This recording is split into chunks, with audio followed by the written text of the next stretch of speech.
আজকে প্রথমবারের মতো আমার নবী মিম্বরে দাঁড়িয়ে খুতবা দিবেন। আমার নবী মিম্বরে দাঁড়াতে দেরি ঠস করে একটা আওয়াজ হলো, এমন একটা কান্নার সুর বের হলো। বলে কেমন?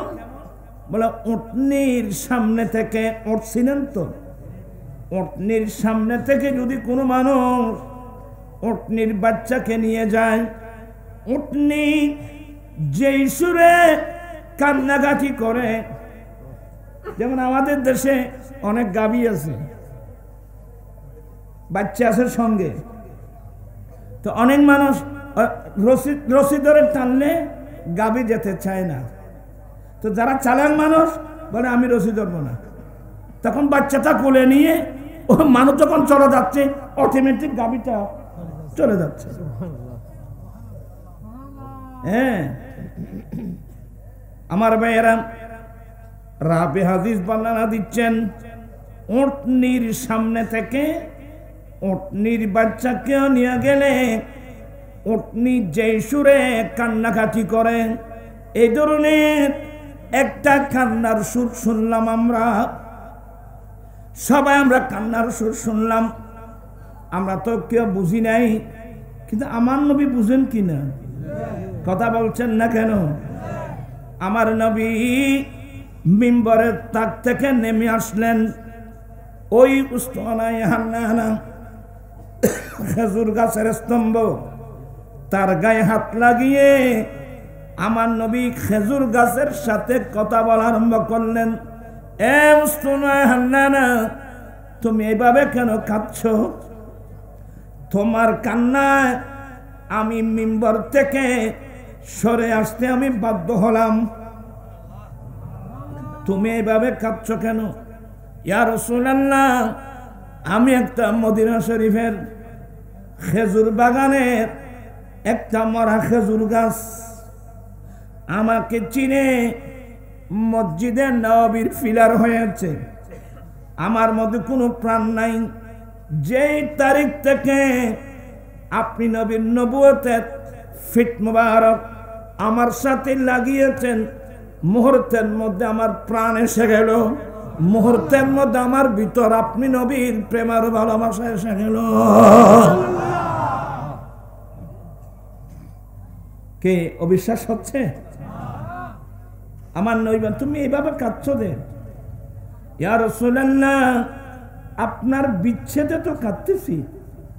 এতদিন আপনি আমি উস্তানায়ে হান্নানার সাথে ফিট মুবারক লাগিয়ে খুতবা দিতেন, আজকে তো আপনি আমার থেকে জুদা হয়ে, আমার থেকে পৃথক হয়ে মিম্বর চলে গেলেন, আপনার বিচ্ছেদে কাঁদতেছি।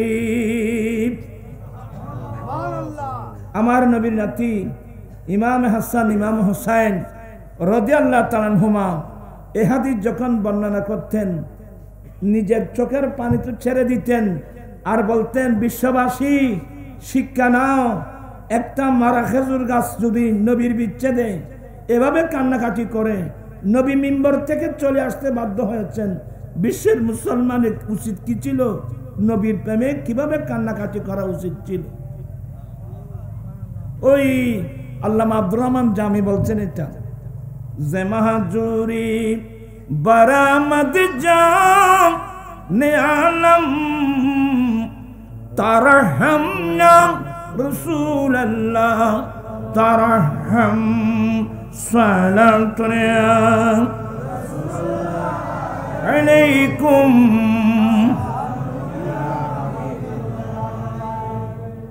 আদর্শ যত নবীর আদর্শে আদর্শবান হবে, নবীর চরিত্রে চরিত্রবান হবে, সে আদর্শের পাল্লাটাই কিন্তু আমলনামার মধ্যে কি হবে?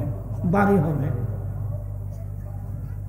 যার আদর্শ যত উন্নত মানের হবে, আপনার আমার আমলের পাল্লা কি হবে? বাড়ি হবে। তো বললাম যে 360টি শাখা আছে উত্তম চরিত্রের, উত্তম আদর্শের। আর এই 360টি শাখার মধ্যে সবচেয়ে উত্তম শাখা যার উপর আর কোনো উত্তম চরিত্রের আর কোনো শাখা প্রশাখা নেই। সবচেয়ে উত্তম হলো সবসময় গরিব, মিসকিন, কাঙ্গাল, অসহায় মানুষের দিকে সাহায্যের হাত প্রসারিত করা। সুবহানাল্লাহ। আপনারা খুব মনোযোগ সহকারে এগুলো শুনবেন। ওই ব্যক্তি মানুষের কাছে দামি, সম্মানের পাত্র যেই লোকটা বেশি দান করে। দানি মানুষ আল্লাহর কাছে প্রশংসনীয়, বান্দার কাছে প্রশংসনীয়, আল্লাহর কাছে প্রশংসনীয়। কোন মানুষ? দানি মানুষ।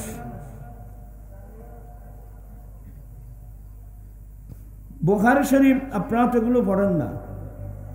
বুখারী শরীফের মধ্যে রাসূল করিম সাল্লাল্লাহু আলাইহি সাল্লামের একটা গুণ বর্ণনা করেছেন, আমার নবী আজওয়াদুন নাস, মানব জাতির মধ্যে সবচেয়ে বেশি দানি। মানব জাতির মধ্যে সবচেয়ে বড় দানি, সবচেয়ে বেশি দানি নবী মুহাম্মদুর রাসূলুল্লাহ সাল্লাল্লাহু আলাইহি ওয়াসাল্লাম। চিৎকার দিয়ে বলুন না সুবহানাল্লাহ। এমন এমন হাদিস শরীফ আছে যে কাফের মুশরিকরা নবীকে ঘৃণা করত, কিন্তু আমার নবীর দান দেখে ওরা নবীর প্রশংসা করতে কি হয়েছিল? বাধ্য হয়েছিল। আমার নবী আজওয়াদুন নাস, মানব জাতির মধ্যে সবচেয়ে বড় দানি। যে জিনিসটা বর্তমান মুসলিম বিশ্বের কাছে খুবই অভাব। আমরা আল্লাহ রাস্তায় দান করাটা, এই জিনিসটা খুব কম মানুষের মধ্যে দেখা যায়। আশেপাশের কাজের মধ্যে লক্ষ লক্ষ টাকা খরচ করে, কিন্তু গরিব, মিসকিন, কাঙ্গাল, অসহায় মানুষকে দান করতে গেলে তার শরীর ভারী হয়ে যায়, তার দিমাগ হয়ে যায়।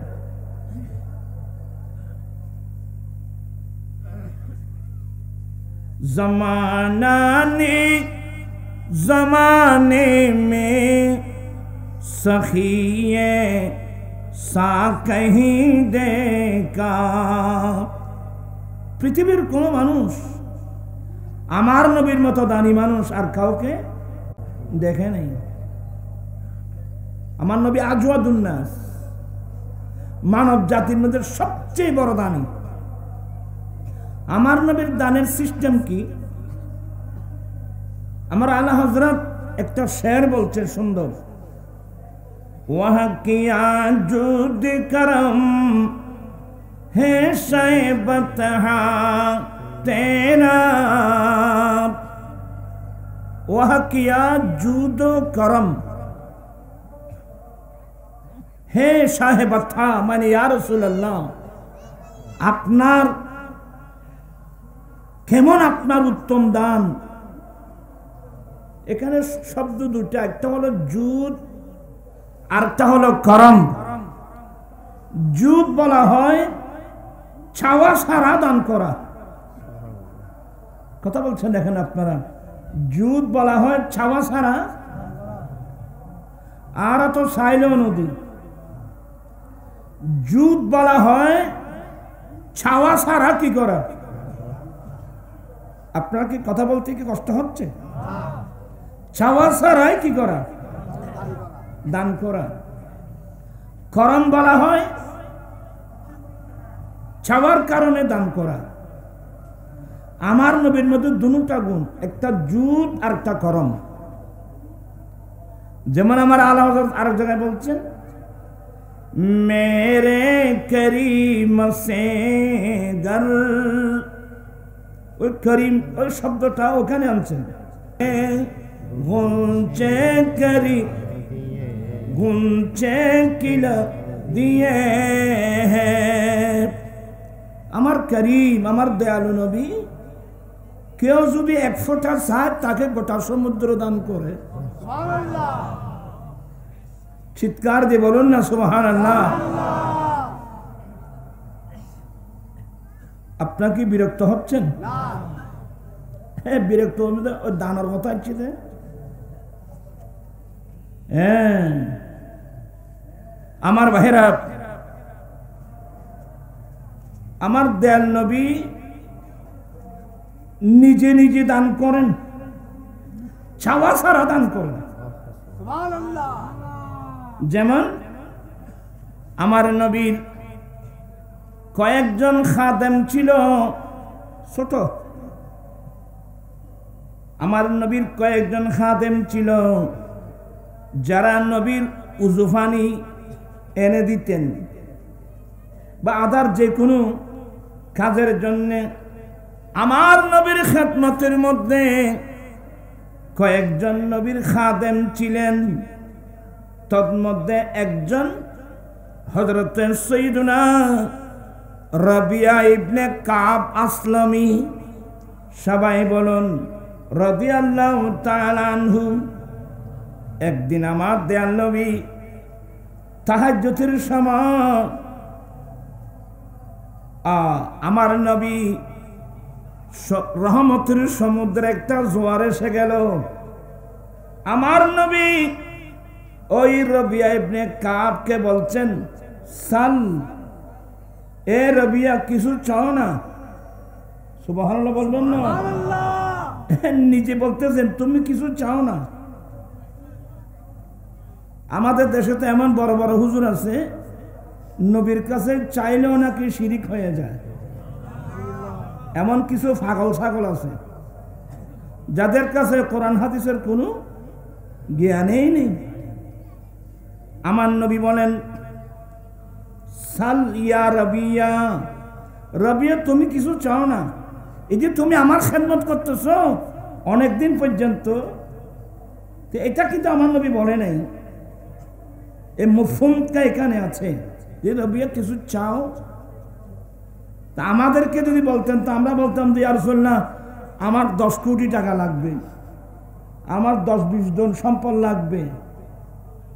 কারণ আমরা হলাম দুনিয়াবাজ মানুষ, আমরা দুনিয়াকে প্রাধান্য দিই। কোন ইমানদার 1 সেকেন্ডের জন্য দুনিয়াকে দ্বীনের উপর প্রাধান্য দিতে পারবে না। সব সময় দ্বীনকে প্রাধান্য দেবে, ঈমান ইসলামকে প্রাধান্য দেবে। আর আমরা যারা দুনিয়াকে প্রাধান্য দিচ্ছি আমরা বোকা মানুষ।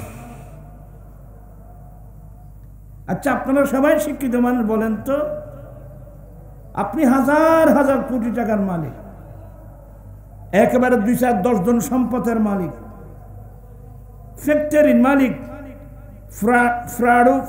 ফাজারও অনেক উন্নত মানের গাড়ির মালিক, কিন্তু আপনার মেমোরিতে থাকতে হবে যে আমার হায়াতের বাজেট যখন শেষ হবে আমাকে সব কিছু ফেলে আমাকে কবরস্থানে চলে যেতে হবে।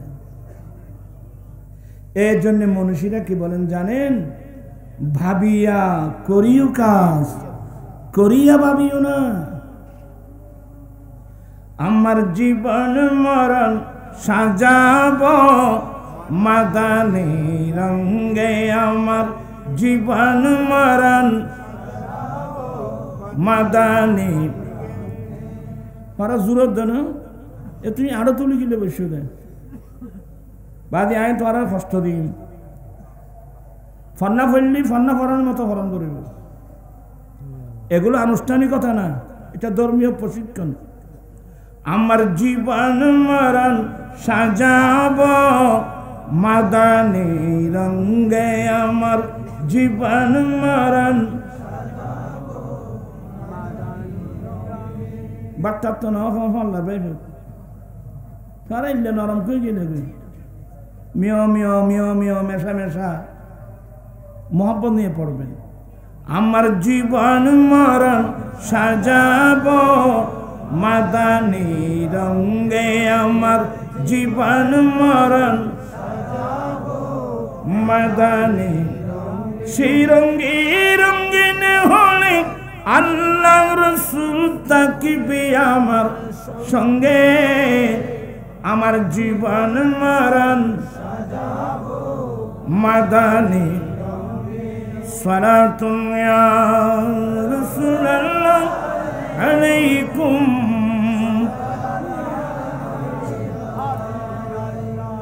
আমার নবী বলেন সাল এ রবিয়া, আয় রবিয়া রবিয়া তুমি আমার কাছে কিছু চাও। হযরতে রবিয়া বলেন, দেখেন ছেলেটা ছোট, এই ছোট ছেলে অল্প বয়স্ক নবীর খাদেম, সেই নবীর কাছে কি চাইলেন? আসআলুকা মুরাফাকাতাকা ফিল জান্নাহ।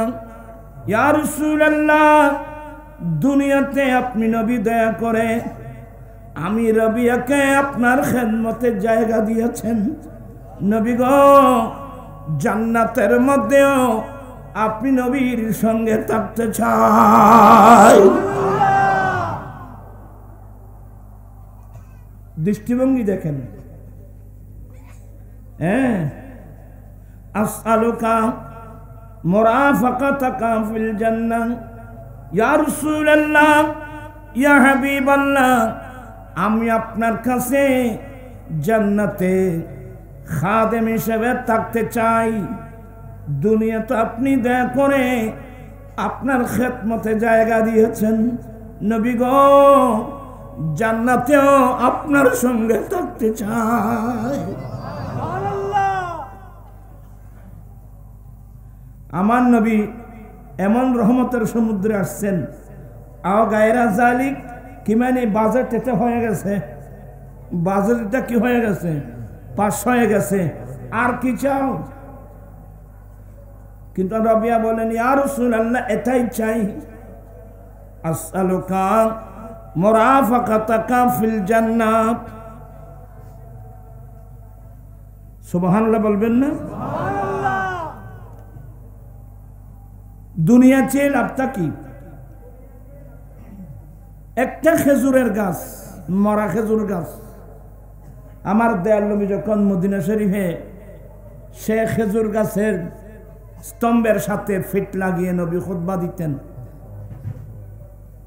যার নাম উস্তানা হান্নানা। একটা গাছ, নবীর ফিট মুবারক লাগতে দেরি, সেই গাছের মধ্যে প্রাণ এসে গেল, সেই গাছের মধ্যে নবীর প্রেমার ভালোবাসা এসে গেল। আমরা মানুষ হয়ে কি করলাম? তো ঠান্ডা মেজাজ আর শুনবেন, খেজুর গাছ, মরা খেজুর গাছ। হ্যাঁ, আমার নবী ওই উস্তানা হান্নানা সে স্তম্ভের সাথে ফিট মুবারক লাগিয়ে আমার নবী খুতবা দিতেন। একজন মহিলা সাহাবী এই অবস্থা দেখে, নবী গো, আপনি তো মরা খেজুর গাছের সাথে ফিট মুবারক লাগিয়ে, কারণ আমার নবীর নুরানি শরীর তো একেবারে নরম তুলতুলে। আমার নবীর আরেকজন খাদেম আনাস বিন মালিক রাদিয়াল্লাহু তাআলা আনহু, যিনি 9.5 বছর একাধারে নবীর খেদমত করেছিলেন, সেই আনাস বিন মালিক বলেন, আমি আরবের জমিনে অনেক নরম নরম রেশম দেখেছি, আমার দয়াল নবীর নূরানি শরীর নরম রেশমের চেয়ে আরো বেশি নরম ছিল। আজীব, পৃথিবীর কোন মানুষ এই নবীর, আমার নবী কেমন, আমার নবীর বড়ি কেমন, শামায়েলে মুস্তাফা, শামায়েমে মুস্তাফা, শামায়েলে মুস্তাফা, এগুলো তো বলতে গেলে তো আপনারা আশ্চর্য হয়ে যাবেন। আমার নবীর গঠন প্রণালী, সাহাবা একরাম কি কষ্ট করে করে বললেন। আমার নবী লা বিত্তাবিল ওয়ালা বিল কাসির, আমার নবী লম্বাও ছিলেন না, আমার নবী বেটেও ছিলেন না, আমার নবী হ্যাংলাও ছিলেন না। সুবহানাল্লাহ, নবী কেমন ছিল বলার ভাষা নাই, তেমন ছিল। ऐसी कुदरत ने तेरी রাতে সওয়ারি ইয়া রাসূল ऐसी कुदरत ने तेरी सूरत सवारी या रसूल दोनों आलम को हुई शक्ल प्यारी या रसूल। চিৎকার দিয়ে বলুন না সুবহানাল্লাহ। আমার নবী আমার সুন্দর নরম তুলতুলে শরীর। তো ওই মহিলা বলছেন নবী গো, আপনি যে খেজুর গাছের মরা একটা খেজুর গাছের স্তম্ভ এটার সাথে ফিট লাগিয়ে খুতবা দিচ্ছেন, ইয়া রাসূল আপনি আমাকে পারমিশন দেন আমি একটা মিম্বর তৈরি করে দিতাম। আমার নবী পারমিশন দিলেন। মেয়েরা এগুলো বেশি দেখে। ইসলামের প্রথম অবদান আমাদের আম্মি জান মা খদিজাতুল কুবরা রাদিয়াল্লাহু তাআলা আনহার অবদান। আরবের একজন শ্রেষ্ঠ ব্যবসায়ী, সমস্ত ব্যবসার সম্পদ টাকা দিন আর দিরহাম আমার নবীর হাতে তুলে দিয়েছেন মিল্লাত মাযহাবের জন্য। সুবহানাল্লাহ। এমন মা কয়জন আর কে পাবে বাবু বলেন তো? আপনার আল্লাহ সবাইকে এগুলো এই কথাগুলো বুঝার তৌফিক দান করুন। আমিন। আমি কি বলতে চেয়েছিলাম, ওই মহিলা বলেন নবী গো আমি একটা মিম্বর শরীফ তৈরি করে দিতাম। হ্যাঁ নিয়ে আসো। ওই মহিলা আমার নবীর জন্য একটা মিম্বর বানিয়ে আনলেন। আজকে প্রথমবারের মতো আমার নবী মিম্বরে দাঁড়িয়ে খুতবা দিবেন। আমার নবী মিম্বরে দাঁড়াতে দেরি ঠস করে একটা আওয়াজ হলো, এমন একটা কান্নার সুর বের হলো। বলে কেমন? বলে উটনির সামনে থেকে, উঠছিলেন তো, উটনির সামনে থেকে যদি কোনো মানুষ উটনির বাচ্চাকে নিয়ে যায়, উটনি যেই সুরে কান্নাকাটি করে, যেমন আমাদের দেশে অনেক গাভী আছে, বাচ্চা আছে সঙ্গে, তো অনেক মানুষ রশি ধরে টানলে গাভী যেতে চায় না। তো যারা চালাক মানুষ বলে আমি রশি ধরবো না, তখন বাচ্চাটা কোলে নিয়ে ও মানুষ যখন চলে যাচ্ছে অটোমেটিক গাভীটা চলে যাচ্ছে। হ্যাঁ আমার ভাইয়েরা রাবি হাদিস বর্ণনা দিচ্ছেন, উটনির সামনে থেকে উটনির বাচ্চাকেও নিয়ে গেলে উটনি যেই সুরে কান্নাকাটি করে, এই ধরনের একটা কান্নার সুর শুনলাম আমরা সবাই। আমরা কান্নার সুর শুনলাম, আমরা তো কেউ বুঝি নাই, কিন্তু আমার নবী বুঝেন কিনা কথা বলছেন না কেন? আমার নবী মিম্বরের তাক থেকে নেমে আসলেন। ওই উস্তনায় হান্নানা খেজুর গাছের স্তম্ভ, তার গায়ে হাত লাগিয়ে আমার নবী খেজুর গাছের সাথে কথা বলা আরম্ভ করলেন। এ উস্তনায় হান্নানা তুমি এইভাবে কেন কাঁদছ? তোমার কান্নায় আমি মিম্বর থেকে সরে আসতে আমি বাধ্য হলাম, তুমি এইভাবে কাঁদছ কেন?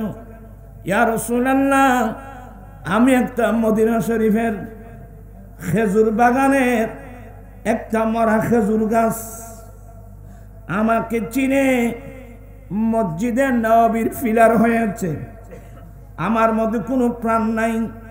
যেই তারিখ থেকে আপনি নবীর নবুয়তের ফিট মুবারক আমার সাথে লাগিয়েছেন, মুহূর্তের মধ্যে আমার প্রাণ এসে গেল, মুহূর্তের মধ্যে আমার ভিতর আপনি নবীর প্রেমের ভালোবাসা এসে গেল। কে অবিশ্বাস হচ্ছে? আমার নবী তুমি এইভাবে কাঁদছ যে? ইয়া রাসূলুল্লাহ আপনার বিচ্ছেদে তো কাঁদতেছি, এতদিন আপনি আমি উস্তনায় হান্নানার সাথে ফিট মুবারক লাগিয়ে খুতবা দিতেন, আজকে তো আপনি আমার থেকে জুদা হয়ে, আমার থেকে পৃথক হয়ে মিম্বর চলে গেলেন, আপনার বিচ্ছেদে কাঁদতেছি। আমার নবীর নাতি ইমাম হাসান ইমাম হুসাইন রাদিয়াল্লাহু তাআলা আনহুমা এ হাদিস যখন বর্ণনা করতেন, নিজের চোখের পানি তো ছেড়ে দিতেন আর বলতেন, বিশ্ববাসী শিক্ষা নাও, একটা মারা খেজুর গাছ যদি নবীর বিচ্ছেদে এভাবে কান্নাকাটি করে, নবী মিম্বর থেকে চলে আসতে বাধ্য হয়েছেন, বিশ্বের মুসলমানের উচিত কি ছিল? নবীর প্রেমে কিভাবে কান্নাকাটি করা উচিত ছিল?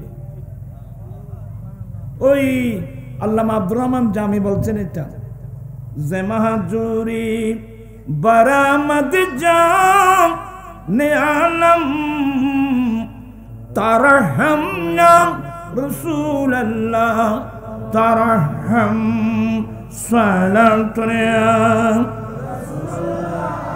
আলাইকুম।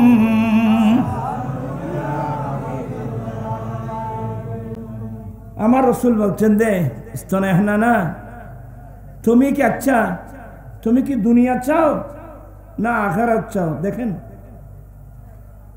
এক স্তনে হানা, তুমি কি দুনিয়া চাও না আখিরাত চাও? তুমি যদি দুনিয়া চাও, আমি নবী এই নবুয়তের হাতে তোমাকে মদিনার একটা খেজুর বাগানে লাগিয়ে দেব, তুমি জীবিত হবে, তোমার থেকে ফল ফ্রুট আসবে, কিয়ামত পর্যন্ত মদিনাবাসী তোমার ফল খাবে। আর যদি তুমি আখিরাত চাও, আমি তোমাকে এই মিম্বরের নিচে তোমাকে দফন করে দেব, জান্নাত কিয়ামতের পরে আমি নবী নিজ সাথে তোমাকে জান্নাতের খেজুর বাগানে লাগিয়ে দেব, আবাদ পর্যন্ত জান্নাতীরা তোমার ফল খাবে। তো উস্তনায় হান্নানা বলছেন যে ইয়া রাসূলুল্লাহ, চাইলে তো দুনিয়া চেয়ে লাভটা কি? দুনিয়া তো ক্ষণস্থায়ী, কিছুক্ষণের জন্য, আমি আখিরাত চাই। একটা খেজুর গাছ নবীর কাছে কি দুনিয়া চেয়েছেন না আখিরাত চেয়েছেন? এই বর্তমান মসজিদ নবীর মিম্বর, এটা উস্তনায় হান্নানাকে ওখানে দফন করা হয়েছে, মানুষের মতো দফন করা হয়েছে, সেটার উপর মিম্বর। কিন্তু শুধু এগুলো তো না, আপনি বুখারী খুলেন না, একদিন আমার নবী সিদ্দিক আকবর, তারপরে ফারুক আজম, মাওলা আলী, কয়েকজনকে সঙ্গে নিয়ে মদিনা শরীফের পাহাড়, ওই পাহাড়ের নাম উহুদ পাহাড়। কোন পাহাড়? যেখানে উহুদের যুদ্ধ সংঘটিত হয়েছিল। ওখানে গেলে এখনো মনে হচ্ছে, কেন মনে হচ্ছে রক্ত এখনো দেখা যাচ্ছে, উহুদের যুদ্ধ। আমার ভাইয়েরা, আমার নবী যখন উহুদের পাহাড়ে দাঁড়ালেন, সিদ্দিক আকবর সহ কয়েকজন নবীর সাহাবা দাঁড়ালেন, ওই উহুদ পাহাড় নাচানাচি শুরু করলো, নাড়াচাড়া শুরু করলো, পাহাড় নাড়াচাড়া করতেছে। আমার নবী ফা মুবারকের মুড়ি দিয়ে কি বললেন? উসকুন ইয়া উহুদ, এ উহুদ তুমি শান্ত হয়ে যাও, তুমি স্থির হয়ে যাও, উহুদ তুমি শান্ত হয়ে যাও, তোমার উপর একজন নবী, একজন সিদ্দিক আর দুজন শহীদ। নবীর কাছে গায়েবী আলম আছে, এরা কি এখনো শহীদ হয়েছে? নবী বলছেন যে এই উহুদ, এই উহুদ তুমি শান্ত হয়ে যাও, তোমার উপর একজন নবী, একজন সিদ্দিক, দুইজন শহীদ। মুহূর্তের মধ্যে পাহাড় কি হয়ে গেল? শান্ত হয়ে গেল। তো নবী কি বললেন? জবলুন উহুদুন ইউহিব্বুনা ওয়া নুহিব্বুহু, উহুদ পাহাড় এমন একটা পাহাড়, এই পাহাড় আমাদেরকে ভালোবাসেন, আমরাও উহুদ পাহাড়কে ভালোবাসি। আরেকটা মশলা মনে রাখবেন, এই উহুদ পাহাড় জান্নাতি পাহাড়। কথা বলছেন এখানে আপনারা? এই উহুদ পাহাড় জান্নাতি পাহাড়। আমার রাসূলের জবানের বাণী, ইউহিব্বুনা, উহুদ পাহাড় আমাদেরকে ভালোবাসে, আমরাও উহুদ পাহাড়কে ভালোবাসি। এ ধরনের একটা শব্দ এই গুনাহগারদের জন্য নবী যদি বলতেন, কিভাবে বলবেন? সেই ভালোবাসা তো আমাদের অন্তরে নাই। আমাদের অন্তরে তো এখন দুনিয়ার মায়া, দুনিয়ার ভালোবাসা। দুনিয়া ছাড়া তো আমরা কিছু বুঝি না। তবে দুনিয়াকে ভালোবেসে কোনো লাভ নাই, কিন্তু নবীকে ভালোবাসলে মানুষের বেনামাতে দেখো না, নবীকে ভালোবাসলে কতটুকু। এবার আরেকটা হাদিস শুনুন। আসলে কথাটা একটু বেড়ে গেল আর কি, আমি দেরি করব না। একজন সাহাবা নবীর কাছে প্রশ্ন করলেন, মাতা সাআ ইয়া রাসূলুল্লাহ, নবী গো কিয়ামত কখন হবে? আমার নবী বলেন, মা আদাত্তা লাহা, তুমি যে আমার কাছে কিয়ামত কখন হবে প্রশ্ন করলা, তুমি কিয়ামতের মাঠের জন্য কি সরু সামান তৈরি করেছো? আল্লাহু আকবার বলবেন না বাবা? কিয়ামতের কঠিন দিনে তো খালি হাতে গিয়ে তো চলবে না, ওখানে খালি হাতে গেলে চলবে না বাবু। তুমি কিয়ামতের দিনে কিয়ামতের মাঠে যাওয়ার জন্য, তার জন্য তুমি কি সরু সামান তৈরি করেছো? বলে, ইয়া রাসূলুল্লাহ, আমার কাছে প্রচুর পরিমাণ নামাজ নাই। একটু মনোযোগ সহকারে শুনেন। আমার কাছে প্রচুর পরিমাণ নামাজ নাই, আমার কাছে প্রচুর পরিমাণ রোজা নাই। আপনারা সবাই সাবধান, অনেক মানুষ এগুলো না বুঝে অ্যাক্সিডেন্ট করবে। সাহাবায়ে কেরামের জুড়িতে আমলের কোনো অভাব নেই। আমার নবীর সাহাবায়ে কেরামেরা তো আমলের পাগল। আমার নবীর সাহাবায়ে কেরামের জুড়িতে আমলের কোনো কি নেই। তো উনি এই কথা কেন বললেন? ইয়া রাসূলুল্লাহ, আমার কাছে প্রচুর পরিমাণ নামাজ নাই, আমার কাছে প্রচুর পরিমাণ রোজা নাই।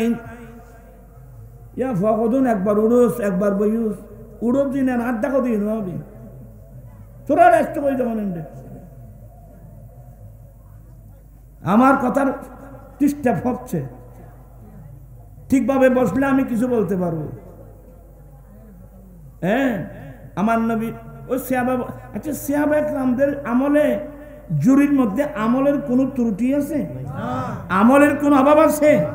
তো এই কথাটা কেন বললেন? বলে, ইয়া রাসূলুল্লাহ, আমার কাছে প্রচুর পরিমাণ নামাজ নাই।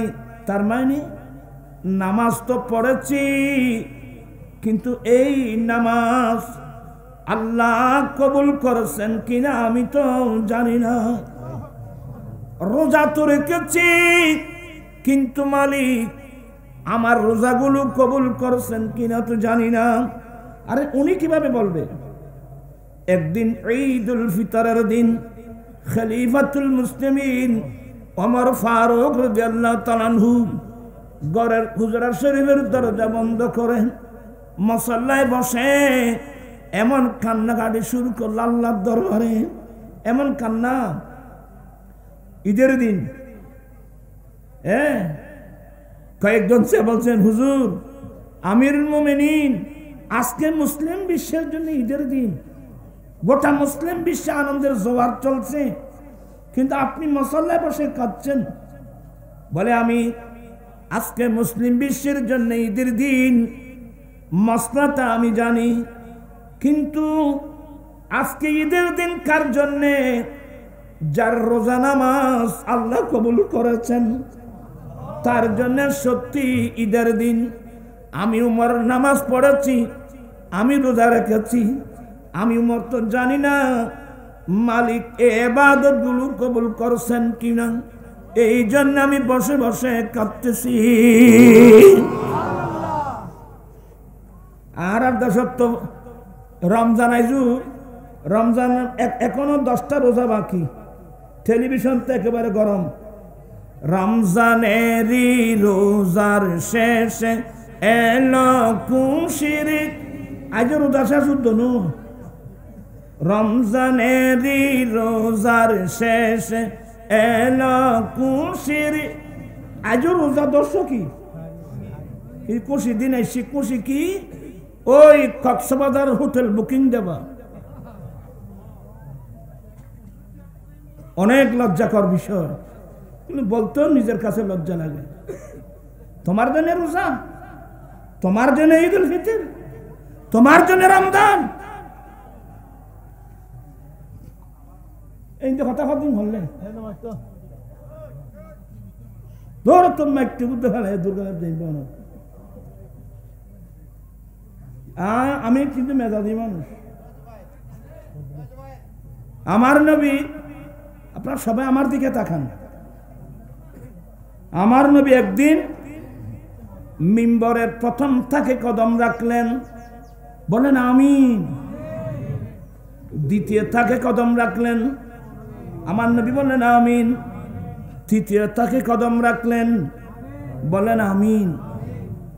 সাহাবা একরাম প্রশ্ন করলেন, নবী গো, আমিন বলা হয়তো কোনো মানুষ দোয়া করলে এই দোয়াটা কবুল হওয়ার জন্য তো আমিন বলেন, এখানে তো কেউ দোয়া করতে শুনি নেই, আপনি কার দোয়ার উপর আমিন বললেন?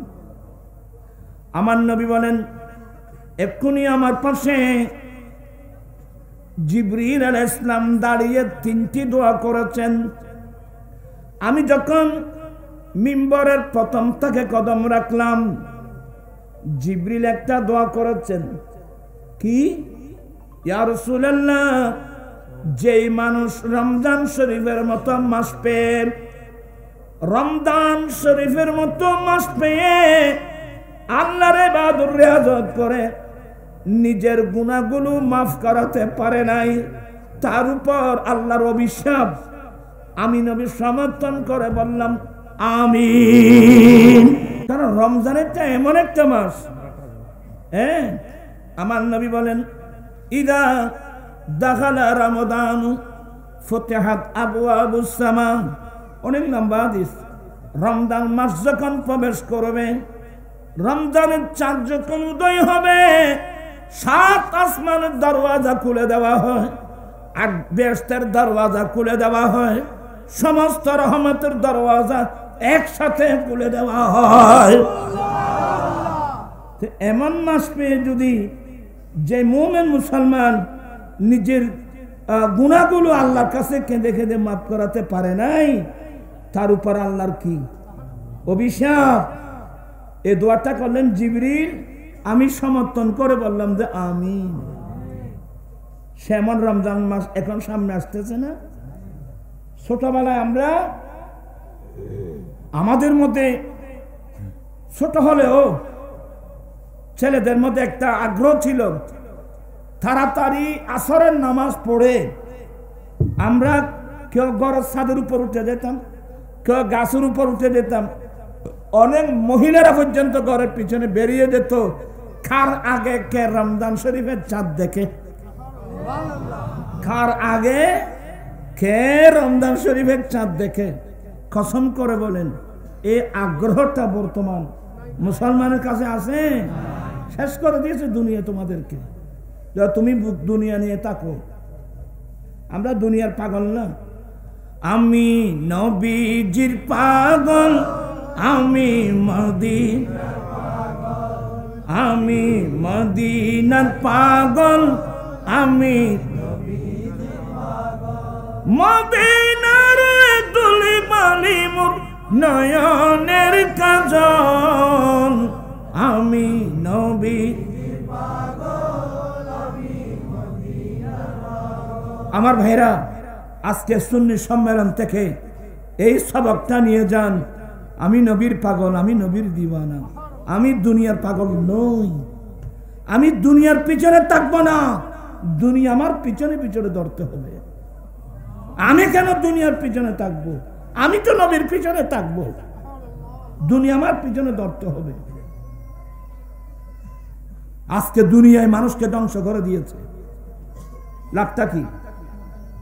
তা আমি যখন ওই মিম্বরের দ্বিতীয় তাকে কদম রাখলাম, জিবরিল আরেকটা দোয়া করেছেন, যেই ছেলে মা বাবা পেয়ে, দেখেন ছেলেরা শুনো, যেই ছেলে মা বাবা পেয়ে মা বাবার খেদমত করে করে দুনিয়ায় থাকতে জান্নাত হাসিল করতে পারে নাই, তার উপর আল্লাহর অভিশাপ। আমি নবী সমর্থন করে বললাম আমিন। কারণ জান্নাত তো মা বাবার পায়ের নিচে। কোথায়? তাবরানী শরীফের হাদিস। আমার নবী বলেন জান্নাত তোমাদের মা বাবার পায়ের নিচে। পায়ের নিচে মানে পায়ের নিচে মানে যে ছেলে মা বাবার খেদমত করে, মা বাবার অন্তর জয় করতে পারবে, মা বাবাকে সন্তুষ্ট রাখতে পারবে, তার জন্যে দুনিয়া থাকতে তার হাতে জান্নাতের টিকিট এসে যাবে। আমার জিবরিল বলছে যে নবী গো, যে ছেলে মা বাবা পেয়ে মা বাবার খেদমত করে দুনিয়া থাকতে জান্নাত হাসিল করতে পারে নাই, তার উপর কিন্তু আল্লাহর অভিশাপ। আমার নয় বলে আমি সমর্থন করে বললাম যে আমিন। এবার আপনারা চিন্তা করেন, বর্তমান সমাজের মধ্যে মা বাবার খবর নিচ্ছে এমন ছেলে কজন পাবেন? দুবাই শহর থেকে টাকা পাঠায় নিজের ওয়াইফের নামে, মা বাবার খবর নিচ্ছে না এমন ছেলে এখানে অনেক আছে না? আর ভাই তো মনে করছে তাই সুন্দর সাহেব বিয়ে করে দিত, এটা মনে করছে যে ব্যস্ত বউ টেঙার তলে বলি।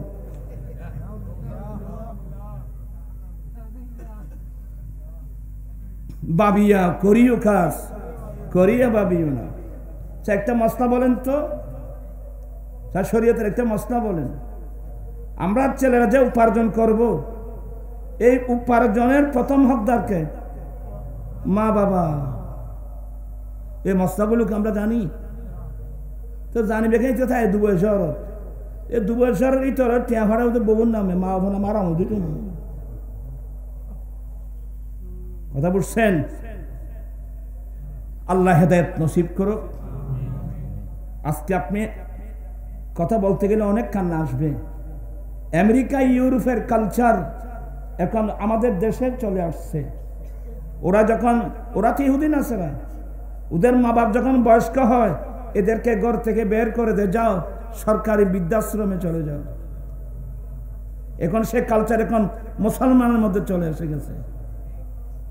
আর যে ছেলে মা বাবাকে বৃদ্ধাশ্রমে পাঠায়, তোমার মতো জাহান্নামী দুনিয়াতে কোনো মানুষ থাকতে পারে না। আর যে মা বাবার পায়ের নিচে আমার ব্যস্ত, আমি আমার ব্যস্ত কাম তারাই দিলাম, রিক্সাওয়ালা হলেও সে বলবে যে আমি রিক্সা টেনে পারি, উপবাস থাকতে পারি, আমি আমার মা বাবার খেদমত করে যাব।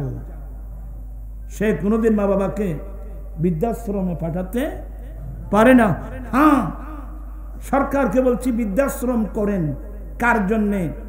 যেই মানুষের কোনো ছেলে সন্তান নেই, যার কোনো কেউ নেই, তাদের সঙ্গে আপনি বৃদ্ধাশ্রম করেন। আমি ছেলে থাকতে আমার বাবা কেন বৃদ্ধাশ্রমে যাবে?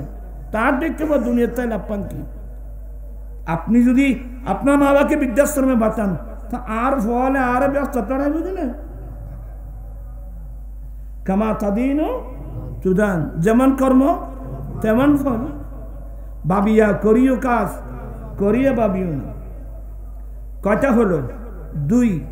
তৃতীয় নম্বর, আমি নবী যখন মিম্বরের 3 নম্বর থাকে কদম রাখলাম, জিবরিল আরেকটা দোয়া করলেন, ইয়া রাসূলুল্লাহ, যে উম্মতের সামনে আপনি নবীর নাম উল্লেখ করা হয়, আপনি নবীর নাম শুনে যে উম্মত দুরূদ শরীফ পড়ে না, তার উপর আল্লাহর অভিশাপ।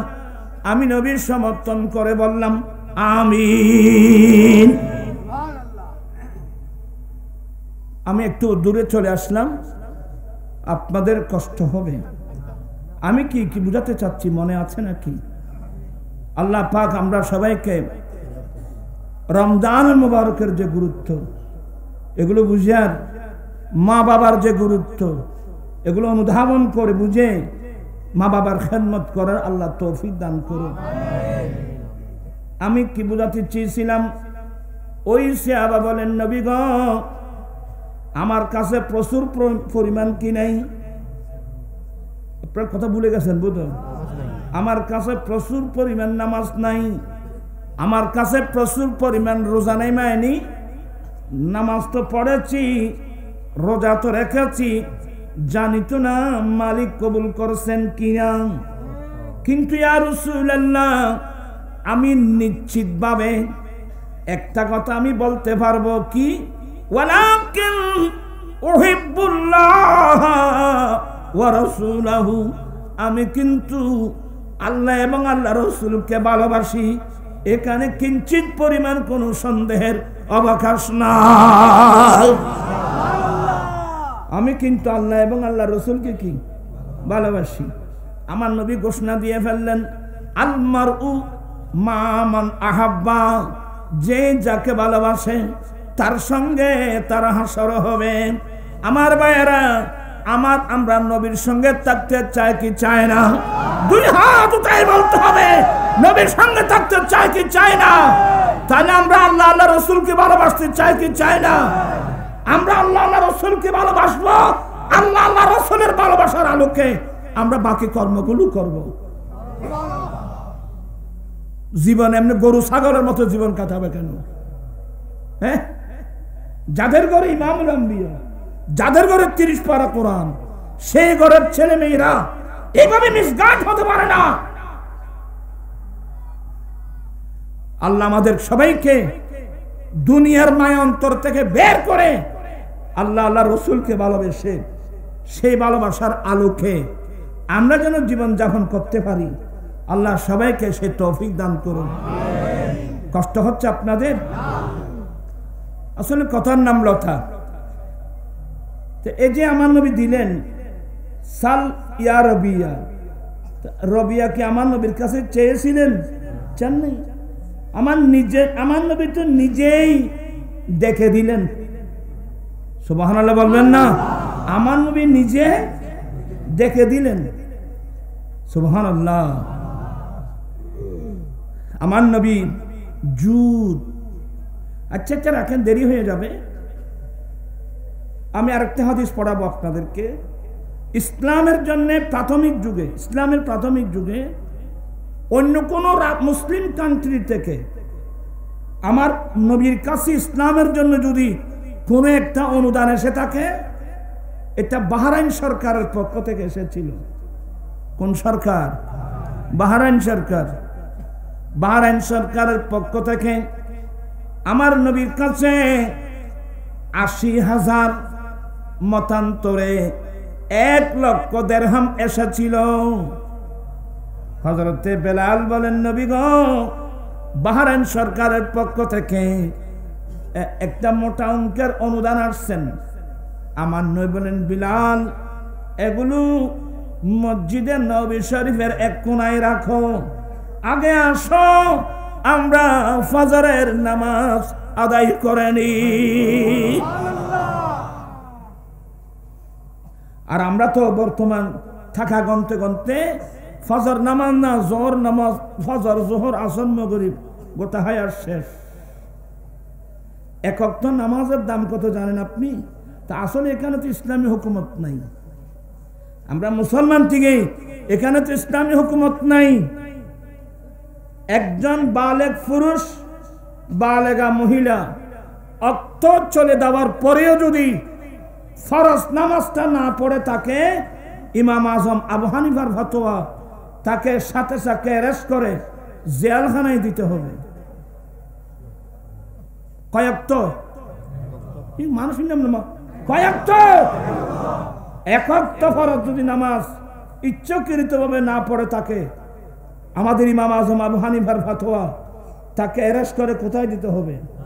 জেলখানায়। কতদিন? যতদিন সে তওবা করে নামাজের দিকে ফিরে না আসে। আর ইমাম মালিক, ইমাম শাফিঈ, ইমাম মুহাম্মদ, এই 3 ইমামের মতে তাকে ওয়াজিবুল কতল, তাকে হত্যা করা ওয়াজিব। তো অনেকে বুঝবে না। আরে কোন সাহসে তুমি মালিকের নির্দেশ পালন করলে না? কি সাহস? এই জমিন কার? আসমান কার? সূর্য কার? চন্দ্র কার? বাতাস কার? অক্সিজেন কার? হাইড্রোজেন কার? নাইট্রোজেন কার? আমি কার? কোন সাহস আপনার মালিকের নির্দেশ অমান্য করলাম?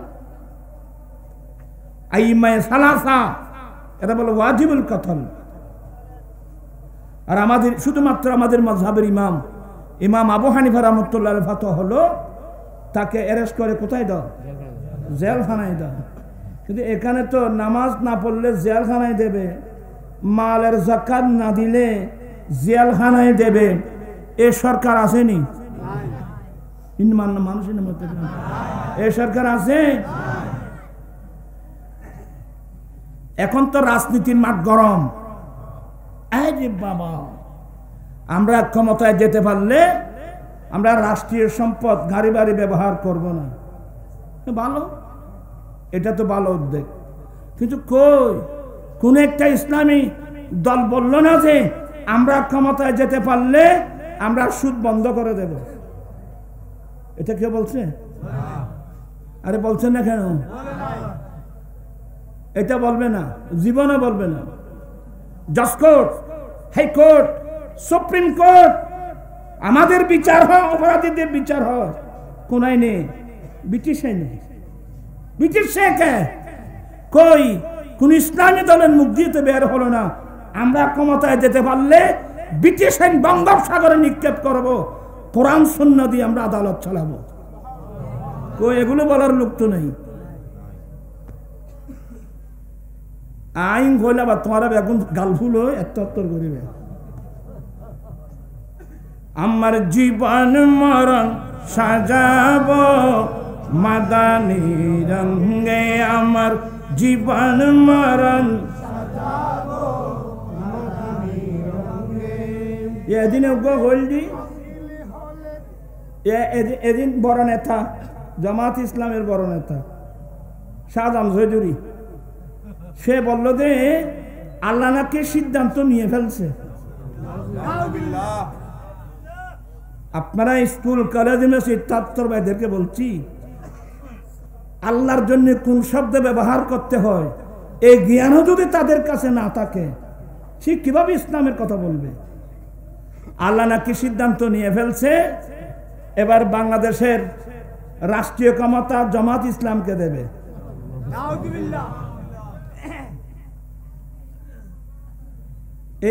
এই সমস্ত নেতায় এক গোটা দলকে ডুবাবে। এটা সম্পূর্ণ কোরআন সুন্নাহ বিরোধী একটা কথা। আচ্ছা, আমার প্রশ্ন হলো, আল্লাহ একটা সিদ্ধান্ত নিলেন, আপনি জানলেন কিভাবে? কথা বুঝছেন কি? আপনার কাছে আল্লাহ কি জিবরিল পাঠিয়েছে? আপনার কাছে কি আল্লাহ মিকাইল পাঠিয়েছে? আপনি কি গায়বে আলম জানেন? আর আল্লাহর জন্য সিদ্ধান্ত শব্দটা আল্লাহর জন্য ব্যবহার করা যায়? আম্বিয়া কোরআন শরীফ পড়লেও তো বুঝতো। যেমন ঈসা আলাইহিস সালাম বলছেন, উহিল মাউতা বিইযনিল্লাহ, আমি আল্লাহর হুকুমে মৃত মানুষ কি করি? জীবিত করি। যদি বলা হতো ইনশাআল্লাহ, আল্লাহ চাহে তো আমরা ক্ষমতায় যাব, এটাই বলা যায়। বিইযনিল্লাহ বিহুকমিল্লাহ, আল্লাহ হুকুম থাকলে আমরা যাব, এটাই বলা যায়। কিন্তু কিভাবে বললো? আল্লাহ বলে সিদ্ধান্ত লেভেলে গেলে। আমি জামাতি ভাইদের কাছে অনুরোধ জানাচ্ছি, এই সমস্ত নেতায় গোটা দলকে আপনার ডুবাবে, যার কাছে কোরআন শরীফের ন্যূনতম জ্ঞানও নেই। সিদ্ধান্ত শব্দটা কি আল্লাহর জন্য ব্যবহার করা যায়? তা আল্লাহ তাহলে আগের সিদ্ধান্তহীনতায় ছিল। এগুলো শব্দ ব্যবহার করা যায় সৃষ্টির জন্য, স্রষ্টার জন্য শব্দ ব্যবহার করা হয় না। আপনি তো এভাবে বলতে পারতেন ইনশাআল্লাহ। আপনাকে আমি কি বুঝাতে পারছি আপনাদেরকে? ইনশাআল্লাহ এবার আমরা ক্ষমতায় যাব, অথবা বিইযনিল্লাহ এবার আমরা ক্ষমতা, আপনি এই ধরনের বলতে পারতেন। এটা কি বললেন আপনি? আপনার কাছে কি গায়বী আলম আছে? আপনার কাছে জিবরিল আসছে? আপনাকে আসছে আল্লাহ আল্লাহ সিদ্ধান্ত নিয়ে বলতে আপনি জানলেন কিভাবে? এগুলো সম্পূর্ণ কোরআন সুন্নাহ বিরোধী কথা। এ ধরনের কথা বললে মানুষের কি থাকবে না? ঈমান থাকবে না। আমি আল্লাহর রাস্তায় কথাগুলো বলে দিচ্ছি, অনেক ভাইরা হয়তো রং বুঝতে পারে, আমি হেদায়েতের উদ্দেশ্যে বলছি।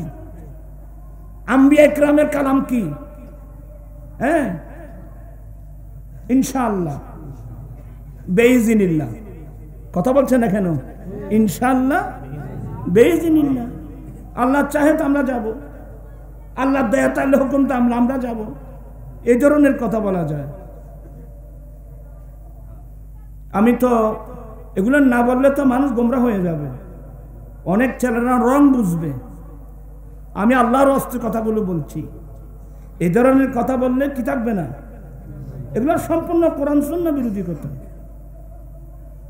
আল্লাহুম্মা সাল্লি আলা সাইয়্যিদিনা মুহাম্মাদ নাবিয়িনা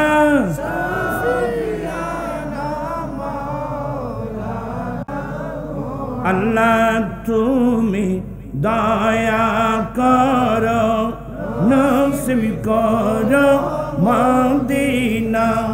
হর নবীজি কে নাদ কইয়া কবর দেশে নিও না। আল্লাহুম্মা সাল্লি আলা সাইয়্যিদিনা নাবিয়িনা মাওলানা। আমি অনেক দূরে চলে আসলাম।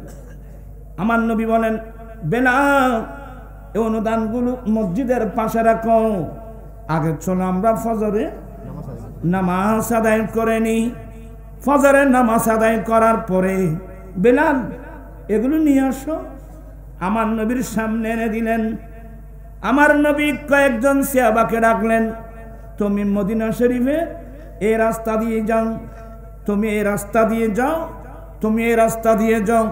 আজকে বাহরাইন সরকারের পক্ষ থেকে মোটা অঙ্কের একটা অনুদান আসছেন। গরিব মিসকিন কাঙ্গাল মানুষ থাকলে এদেরকে মসজিদে নবী শরীফে আসতে বলো। বর্তমান এ ধরনের কোন রাজা মহারাজা আছে? এরা সময় পাবলিসিটি করে আসলেন। বলেন, যখন মসজিদে নবী শরীফ আসলাম প্রায় ৩০০ মানুষ আমার নবী বন্টন করছেন। আমার নবী বন্টন করছেন। আর নবীর ধৈর্য কাকে বলে? ফজরের নামাজ পড়ে বন্টন করা শুরু করলেন। আর আরে ৮০,০০০ মতান্তর ১ লক্ষ, ৮০,০০০ মত ১ লক্ষ দেড়হাম মানে বর্তমান তো কয়েক হাজার কোটি টাকা। আমার ভাইয়েরা, তোমার অনেক ক্ষতি কি কথা হতে ভাই, মানুষের এ পর্যন্ত খাবার দর করবো সামনে আর তার কোনো সরিয়ে নাই তো ভাই। মানুষের বিবেকান্ত অন্তন ভরিব। আমার সামনে জায়গা আছে, আমি দেখতেছি। আলসিয়ে দেবে, আলসিয়ে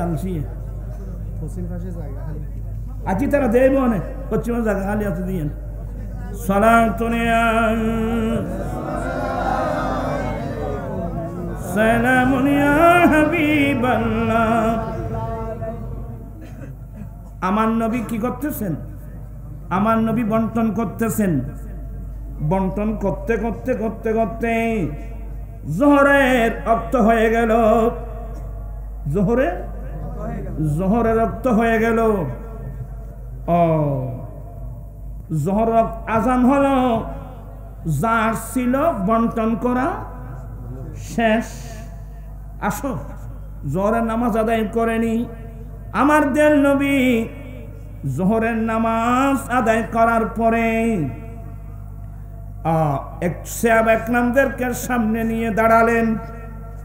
একজন সাহাবা দাঁড়িয়ে গেলেন, ইয়া রাসূলুল্লাহ, ইয়া হাবিবাল্লাহ, আমার বাড়ি মদিনা শরীফের একটু দূরে, সংবাদ পেতে দেরি হয়েছে, আসতে দেরি হয়েছে। ইয়া রাসূলুল্লাহ, আমার ছেলে মেয়েরা 2-1 দিন উপবাস থাকলে একটা আমাকে অনুদান দিন। আচ্ছা, আমরা হলে কি বলতাম, বাবা তুই এত আমি কিনলে দিন, তো জোরের আগে শেষে দি। কিন্তু আমার দয়াল নবী বলছেন, আনা মদিনাতুল ইলমি ওয়া আলিয়ুম বাবুহা, আমি নবী এলমের শহর, এই শহরের দরওয়াজা আলী। আনা দারুল হিকমতে ওয়া আলিয়ুম বাবুহা, আমি বিজ্ঞানের ঘর, এই ঘরের দরওয়াজা আলী। আমার নবী বলেন, বুইস্তু মুআল্লিমা, আমি শিক্ষক হিসেবে প্রেরিত। যেই নবী সারা পৃথিবীর শিক্ষক, এই অবস্থার মধ্যে সাহাবায়ে কেরাম আমার নবীর চেহারা দিকে তাকিয়ে আছে। আমার নবী কি উত্তর দেয়? একটু মনোযোগ আছে। আমার নবী কি উত্তর দিলেন? অত্যন্ত একেবারে ভালোবাসা মোহাব্বতের লাহাজায়, সাহাবা, বাজারে তোমার কোন পরিচিত সওদাগর আছে? বাজারে তোমার কোন পরিচিত সওদাগর আছে? কালা নাম, হ্যাঁ ইয়া রাসূলুল্লাহ, বাজারে আমার পরিচিত সওদাগর আছে। আমার নবী বলেন, তুমি এখন যাও, সওদাগরকে বলবা তোমার পরিবারের জন্য যা কিছু লাগবে মালগুলো দিতে, যতগুলো মূল্য আসবে আমি নবীর নামে খাতায় লিখে রাখতে বলবা। আল্লাহু আকবার। সিদ্দিক ফারুক আজম বলছেন, নবী গো, আল্লাহ তো আপনাকে কষ্ট দেয় নাই। খরচ, এটা তো খরচ করে দান করার মতো, আল্লাহ তো খরচ করে দান করার জন্য বলেন নাই। ফারুক আজমের কথাটা আমার নবীর পছন্দ হয় নাই। একজন আনসারী বললেন, ইয়া রাসূলুল্লাহ, আপনি আপনার ইচ্ছা মোতাবেক দান করতে থাকেন, আল্লাহর দরবান্দার ক্ষমার ভয় করবেন না। আমার ভাইরা, আমার দয়াল নবী আজওয়াদুন নাস। এবার আমার নবী একটা হাদিস বলছেন, ইযা মাতাল ইনসানু ইনকাতা আনহু আমালুহু, মানুষ যখন মারা যায় মানুষের আমল বন্ধ হয়ে যায়। আজকে আপনারা মাহফিলে আসছেন, মারা গেলে আসতে পারবেন না। মানুষ যখন মারা যায় মানুষের আমল বন্ধ হয়ে যায়। কিন্তু 3 প্রকারের মানুষ আছে, 3 প্রকারের মানুষ, 3 প্রকারের মানুষ এমন আছে, এরা মারা গেলেও তাদের আমলনামা কিয়ামত পর্যন্ত চলতে থাকবে। 1 নম্বর, ইল্লা মিন সালাসা, ইল্লা মিন সাদাকাতিন জারিয়া। 1 নম্বর হলো যারা ডান হাতে বাম হাতে দিনে রাত্রে আল্লাহ রাস্তায় দান করে, এমন দানি মানুষ মারা যাবে ঠিকই, কিন্তু তাদের আমলনামা কিয়ামত পর্যন্ত চলতে থাকবে। এবং আমার নবীর বড় গুণ আজওয়াদুন নাস, আমার নবী মানব জাতির মধ্যে সর্বশ্রেষ্ঠ দানী। আমার দয়াল নবী, আমরা সেই নবীর আমার নবী যেমন দানী, আমরা উম্মত হব কি দানী? আমরা কি বখিল হব না সখী হব? আমরা কি কৃপণ হব না দানী হব? দানী মানুষ মানুষের বন্ধু, দানী মানুষ আল্লাহর বন্ধু, দানী মানুষ আমার রসুলের বন্ধু, দানী মানুষ ফেরেশতাদের বন্ধু, দানী মানুষ দুনিয়ার মানুষের কাছে প্রশংসনীয়। আমি এখন কয়টা বাজবো? আজকে মাহফিলটা যেখানে হচ্ছে এটা কোন জায়গা? এটা হচ্ছে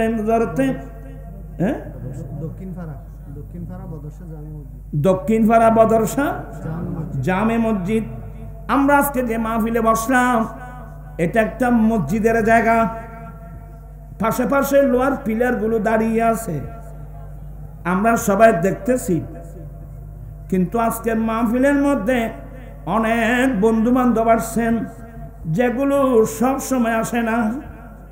তাহলে সুযোগে আমরা চাইলে আল্লাহর ঘর মসজিদের জন্য মোটা অঙ্কের একটা অনুদান দিতে পারি। ইয়া তো আওয়াজ বন্ধ, সব বন্ধ হয়ে গেছে ভাই, হুত আয় চিনি তো আল্লাহর ঘর মসজিদ। আরে বাবা, এনে এদিকে যেখানে দিবে, যেখানে দেখবে বিরাট বিরাট বিল্ডিং, আমি কি বলছি? বিরাট বিরাট বিল্ডিং, 3 তলা 4 তলা 5 তলা 6 তলা বিল্ডিং। কিন্তু ব্যাগুন সবাই মিলে করতেছে না একজনে। তো একজন মানুষ যদি নিজের ফ্যামিলির জন্য 5 তলা 10 তলা একটা বিল্ডিং করতে পারে, সবাই মিলে এক মাসের মধ্যে একটা 3 তলা 4 তলা একটা মসজিদ করতে পারে না? আর বউলে বাঁধি তুন্ন।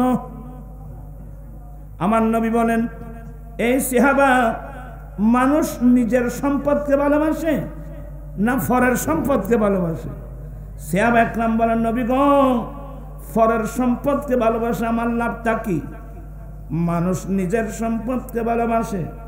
এবার আমার নবী বলেন, নিজের সম্পদ কোনটা, পরের সম্পদ কোনটা?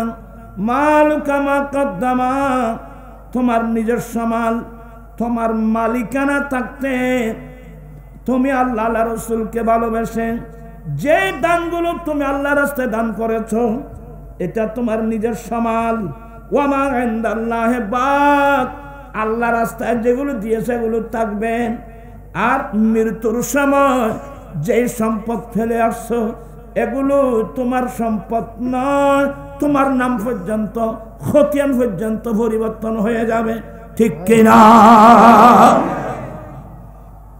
আমি একজন মানুষ দেখতে চাই আজকের মাহফিলে, হুজুর আমি আল্লাহর ঘরের জন্য 1 লক্ষ টাকা অনুদান দেব, 1 লক্ষ টাকা দেব। আল্লাহ আমাকে দৌলত দিয়েছেন, আমি 1 লক্ষ টাকা দেব। মানুষই আছে না, এটা 1 লক্ষ টাকা দিতে আছে না? ও বেশি দিতে পারবে, 2 লক্ষ টাকা, 3 লক্ষ, 4 লক্ষ, 5 লক্ষ টাকা দিতে পারে। আমার নবী বলেন, মান বানা লিল্লাহি মসজিদান লিল্লাহি তাআলা বানাল্লাহু লাহু বাইতাম ফিল জান্নাহ। যে ব্যক্তি আল্লাহকে রাজি করার জন্য, আল্লাহকে খুশি করার জন্য একটা আল্লাহর ঘর মসজিদ নির্মাণ করবে, আমার আল্লাহ তার জন্য জান্নাতে ঘর বানাবে। চাইতে পারবেন হুজুর আমি 1 লক্ষ টাকা দেব, আমি 2 লক্ষ টাকা দেব আল্লাহর ঘর মসজিদের জন্য, অথবা আমি 5 টন লোহা দেব, আমি 10 টন লোহা দেব, আমি 100 ব্যাগ সিমেন্ট দিব। আছে না মানুষ? তখন দিতেন মামলা নিতে পারতেন, গরু ওয়াজ করতে দিতাম না। আল্লাহর ঘর মসজিদ না বেঁধে নিলাম যে মানুষ মেজান দিয়ে দেবে, মানে 1000 মানুষ খাবাই ভুলি কর,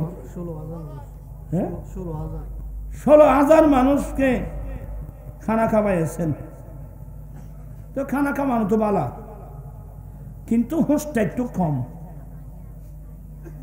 আমাদেরকে খানা খাওয়াতে হবে গরিব মিসকিন কাঙ্গাল মানুষকে। বাকি টাকা দিয়ে যদি চাইতো এই ধরনের মসজিদ কয়েকটা করতে পারত। কথা বুঝতেছেন এখানে আপনারা? আমরা হলাম হুজুকে বাঙালি, আমাদের বিবেকটা কম। চাই দেখি 1 লাখ টাকা কে দিবে মসজিদের জন্য? আল্লাহর বান্দা কয়জন আছে দেখি না। এরা যেতেন না ভাই, তুই কি মনে করছিস? টাকা দিতে হবে, মসজিদের টাকা দিতে হবে। কে দিবেন? আচ্ছা, আল্লাহ রাস্তায় দান করলে মানুষ কি গরিব হয়? হ্যাঁ, শয়তান আছে, ইন্না শাইতানা ইয়াইদুকুমুল ফাকরা, শয়তান তোমাদেরকে দরিদ্রতার ভয় লাগায়। ইকা ইকা ইকা ইবখানি বেড়া ডাকি বলি এ আর তেল গো ফল আছে ভাই ও বুড়া বুঝি কে বাদে আর নিকে কে এটা হ্যাঁ তোমার আব্বা না ও বাজি কেন কষ্ট দিব এড়ে স্টেডি থাইও না না এড়ে বইন করিব আইয়া তোমার আর তোমার কি মানুষ লাগছে বাজি হ্যাঁ এই দেখুন শেয়ার দাও হ্যাঁ আদি সাহেব এখন দি যাতে মাশাআল্লাহ মানুষ তো ভাই দে আছে আল্লাহর বান্দা আছে আল্লাহর দিন কিন্তু আল্লাহ নিজে রক্ষা করবে কিন্তু কোন মানুষের নসিবে আছে হ্যাঁ আর আল্লাহ রাস্তায় দান করলে কি মানুষ গরিব হয় আপনি এই 1 লক্ষ টাকা দান করেন আগামী বছর আমি মাহফিলে আসব এবং 1 বছরের মধ্যে আপনার কি 10 ডবল হয়েছে কিনা 10 ডবল থেকে 700 পর্যন্ত লাইন শাকারতুম লাযিদান্নাকুম আমি যে নিয়ামত দিয়েছি নিয়ামতের শুকরিয়া আদায় করলে আমি নিয়ামত আরো বাড়িয়ে দেব আজি শহরে কি নাম আলহাজ মজলিস মিয়া সদাগর বাজি তুই তো আর রূপ খুশি করি ফেলে যাবা আয় তো বড় ডরাই নেম ইয়া কদন কইম দেবা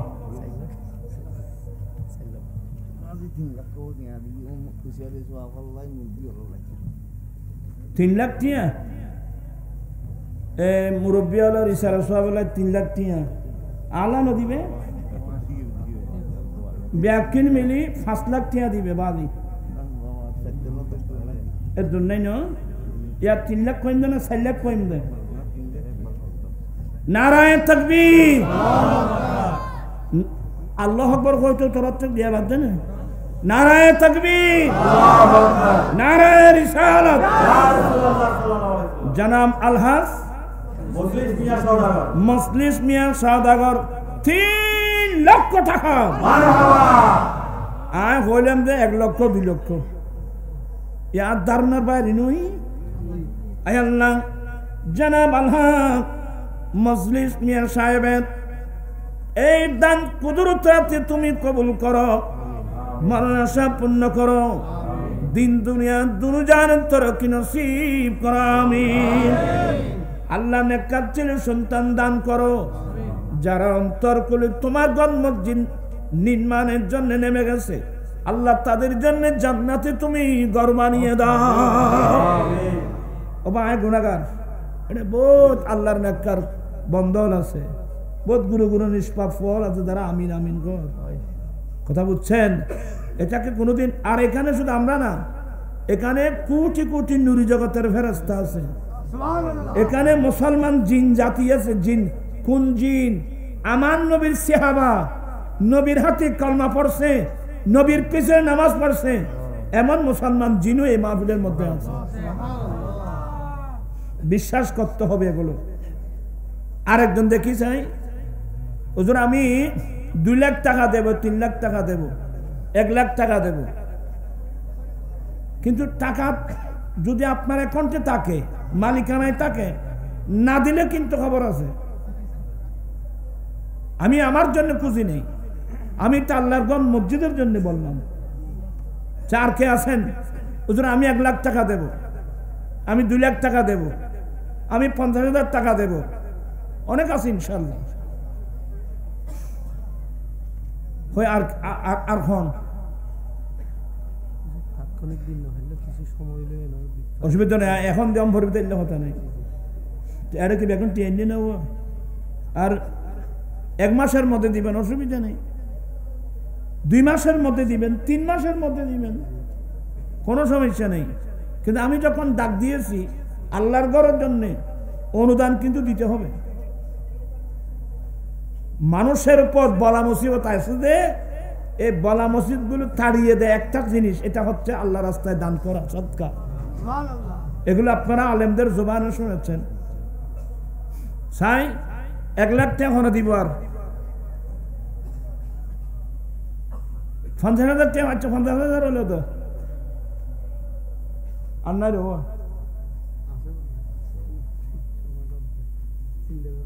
চিন্তা করার দে না বউ কি হন কি করেন না খবরদার এ তারা তৈরি জীবনে তো দাম করি তার তিনি পাইবেন। সাই খনাসব আজ মহব্বত করি আমি আল্লাহর গণ মসজিদের জন্য। আব্দুল মালেক বহন্ন কই আব্দুল মালেক কই ওই মুরব্বী বে বাজিয়া কদুন কইম দে এনে 100 বস্তা সিমেন্ট কইম না 1 লাখ টাকা কইম ভাই প্রতি গাও বাজি। আচ্ছা না 50,000 হইল। নারায়ে তাকবীর নারায়ে রিসালাত। জনাব আলহাজ আব্দুল মালেক সাহেব 50,000 টাকা আল্লাহ কুদরতের বেদান কবুল করো, মনসা পূর্ণ করো, দিন দুনিয়া দুনিয়ার তরকি নসিব করো। আল্লাহ হযরত বদর আউলিয়া রাহমাতুল্লাহ রুসিলায় আল্লাহ তাকদান গুলো কবুল করে নাও। আল্লাহ যারা তোমার ঘর মসজিদকে বুকে নিয়েছেন আল্লাহ মাহবুব নবীর নবুয়তের বুকের মধ্যে তাদেরকে স্থান করে দাও। চাই এলে সবাই ব্যাকুল হন করিবে বাদে টাইম কত দূরে যাবা এই তারা খালি বেশি নেওয়া বেশি নেওয়া সময়ই দেখো আর কাছে 9টা বুঝুন না এখন শীতকালে গরম শীতকালের সময়। আচ্ছা চাই এখন দিবে ঠিয়া দিলে দেখুম ঠিয়া না দিলেও তো দেয় সাহায্য করলে লাপাঙ্কি কারণ এটা মসজিদের ব্যাপার আমার জন্য তো বলতেছি না বাবা, আমি তো আল্লাহ মসজিদের জন্য বলছি। আর কে আছে একা তাড়াতাড়ি দান করিবে বাইজুত আর কেন এনে দিতে রে আর দেখাই যাও না তোরা ভাবছি না বাইজুত আয় খারি বেরিয়ে লে ফেলে বাবা মহব্বত করে দিবে। বেচারা দরাদ দিয়ে আচ্ছা 10,000 20,000 এই লইলেও দাও না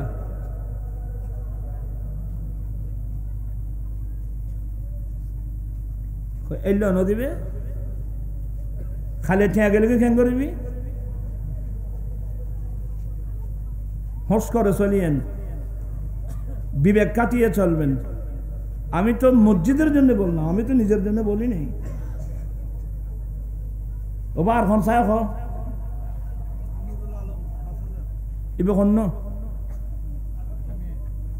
তুমি কতদিন দিবে দে তুই আর বেশ দিতে পারবে তো 10,000 দাও না এই তো মারহাবা নারায়ে তাকবীর নারায়ে রিসালাত। জনাব নুরুল আলম সাহেব 10,000 টাকা আল্লাহ কুদরতের বেদান কবুল করো, মনসা পূর্ণ করো, দিন দুনিয়া দুনিয়ার তরকি নসিব করো আমিন। একটু তাড়াতাড়ি বলতে হবে বাবা। দিনাজপুর থেকে আমাদের আহলে সুন্নাত ওয়াল জামাতের বড় ফিলার বুখারী সাহেব আসছেন, ওনার বক্তব্য শোনার দরকার আছে না? আমি একটু ডিস্টার্ব করলাম, ইতারা ইন জানি ভুনি দিয়ে আরো সাবজেক্ট দেখি কথা বুঝছো না। আচ্ছা যাই হোক তাড়াতাড়ি দেন বলি ভাই এ 10,000 5,000 জেললে বারো দেও কিন্তু এখনো দেন বলি বউর অ্যাকাউন্ট তুমি দিচ্ছ না না ঠিক আছে তারা স্যার আর কোনো দিবে বাবা তোরা নহর দেখিলে তুই আসামে বসে দে এত তুই নদর দে তুই কাজ করা দেবা হ্যাঁ আচ্ছা দেখুন ডেলি কাজ করে দেয় মানুষ। মোহাম্মদ বেলাল 5,000 টাকা নারায়ে তাকবীর নারায়ে রিসালাত। আল্লাহ আমার ভাই মোহাম্মদ বেলাল ডেলি কাজ করে ওরা 5,000 টাকা ওয়াদা দিয়েছেন। আল্লাহ কুদরতের বেদান কবুল করো, মানসা পূর্ণ করো, দিন দুনিয়া দুনিয়ার তরক্কি নসিব করো আমিন। ইউসুফ সদর বেহু তুমি কদম ঘর দে 20,000 হিসেব নাও মিলে 25,000 দিও 25,000 25,000 দিতাম কই দি তুই ঘর না নারায়ে তাকবীর নারায়ে রিসালাত জনাব ইউসুফ সদাগর 25,000 টাকা মারহাবা। আবার সাইজ আয় আগে দি একবার সব দেবে না ববি বদু আরা দিতা দিনে এম গবে দে আয় আল্লাহ ইউসুফ সদাগরের দান কবুল করো, মনসা পূর্ণ করো, দিন দুনিয়া দুনিয়ার তরক্কি নসিব করো আমিন। আল্লাহ জীবন তোমার ঘরের যেন খেদমত করতে পারে আল্লাহ সে তৌফিক দান করো আমিন। মোহাম্মদ বাবলু দক্ষিণ পাড়া 5,000 নাসের ড্রাইভার ছেলে সাজ্জাদ নাসের ড্রাইভার কিরে দেয়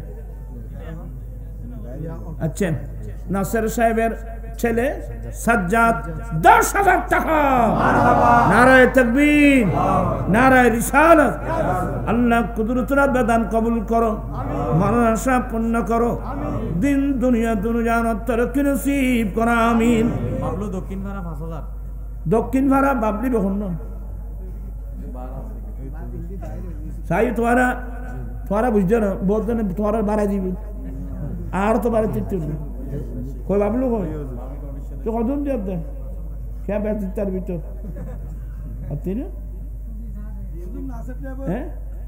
আচ্ছা বাবলু 5,000 টাকা আল্লাহ কুদরতের বেদান কবুল করো, মানসা পূর্ণ করো, দিন দুনিয়া দুনিয়ার তরক্কি নসিব করো আমিন।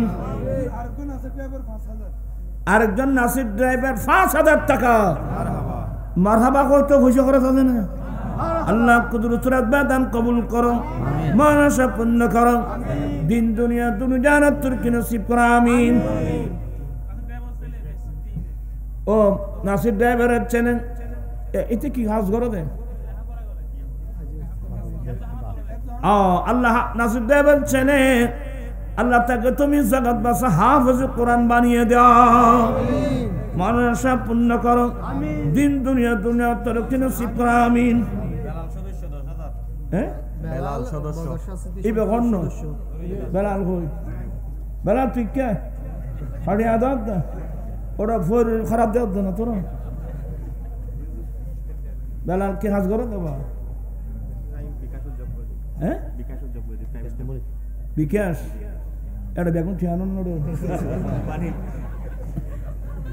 জানাব কি নাম নারায়ে তাকবীর নারায়ে রিসালাত আয় আল্লাহ 20,000 বেলাল ইয়া 20,000 ই না পয়সা কত 20,000 ই না তাই আর 5,000 বাড়া দি 25,000 এ মারহাবা মারহাবা নারায়ে তাকবীর নারায়ে রিসালাত জনাব মোহাম্মদ বেলাল 25,000 টাকা আল্লাহ কুদরতের বেদান কবুল করো, মনসা পূর্ণ করো, দিন দুনিয়া দুনিয়ার তরক্কি নসিব করো আমিন। আল্লাহ তাদেরকে নেককার ছেলে সন্তান দান করো, ব্যবসা বাণিজ্যের মধ্যে কোটি কোটি বরকত দান করো, আল্লাহ সবাইকে বেলা হিসাব দৌলত দান করো আর কোন চাই ইমাম শেরে বাংলা সিটি সংসদ 50 বস্তা সিমেন্ট মাশাআল্লাহ ইমাম গাজী শেরে বাংলা রহমাতুল্লাহ আলাইহি সিটি সংসদের পক্ষ থেকে 50 বস্তা সিমেন্ট মারহাবা নারায়ে তাকবীর নারায়ে রিসালাত আল্লাহ গাজী দ্বীনি মিল্লাতের নামে সংগঠন আচ্ছা আয় আল্লাহ এটা কত দিয়ে দে 50 বস্তা সিমেন্ট আল্লাহ গাজী দ্বীনি মিল্লাতের নামে সিটি সংসদের ছেলেরা 50 বস্তা সিমেন্ট দোনাদা দিয়েছেন আল্লাহ কুদরতের বাদান কবুল করো, মনসা পূর্ণ করো, দিন দুনিয়া দুনিয়া তরক্কি নসিব করো আমিন। যখন হইলি মোহাম্মদ শফি দিবেন 5,000 টাকা আল্লাহ মোহাম্মদ শফি 5,000 টাকা ওয়াদা দিয়েছেন আল্লাহ কুদরতের বাদান কবুল করো, মনসা পূর্ণ করো, দিন দুনিয়া দুনিয়া তরক্কি নসিব করো আমিন।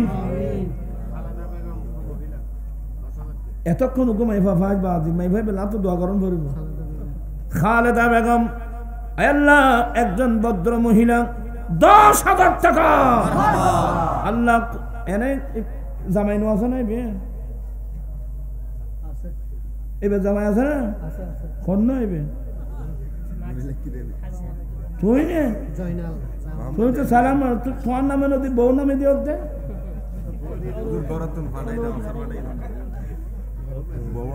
বউ মেসেজ দিয়ে দে না আচ্ছা দিয়ে তখন আল্লাহ খালেদা বেগম একজন ভদ্র মহিলা আল্লাহ আমার ইমানি বোন আল্লাহ তোমার ঘরের জন্য 10,000 টাকা আল্লাহ দান কবুল করো মনসা পূর্ণ করো দিন দুনিয়া তোরকে নসিব করো আল্লাহ তার স্বামীর মাধ্যমে দিয়েছেন তার স্বামীর হায়াতকে দরাজ করো ছেলে মেয়েদের হায়াত দরাজ করো আমিন কিন্তু তারা জন ভরে বাজি তোরা ঠিয়ানো দিন যাইও খবরদার আয়াবাদী বয়স্ক মানুষ আপনি বলি নেই এনে ওই মসজিদ দেখি দেই আয় তো মসজিদ মাদ্রাসা দিলে ভালো আলহামদুলিল্লাহ আল্লাহ যদি কবুল করে এর বাদে খেদমত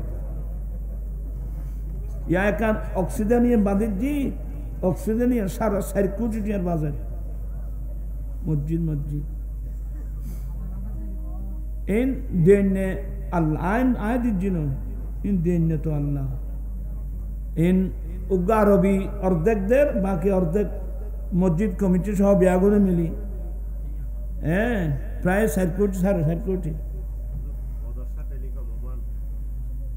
বদরসা টেলিকম ওমান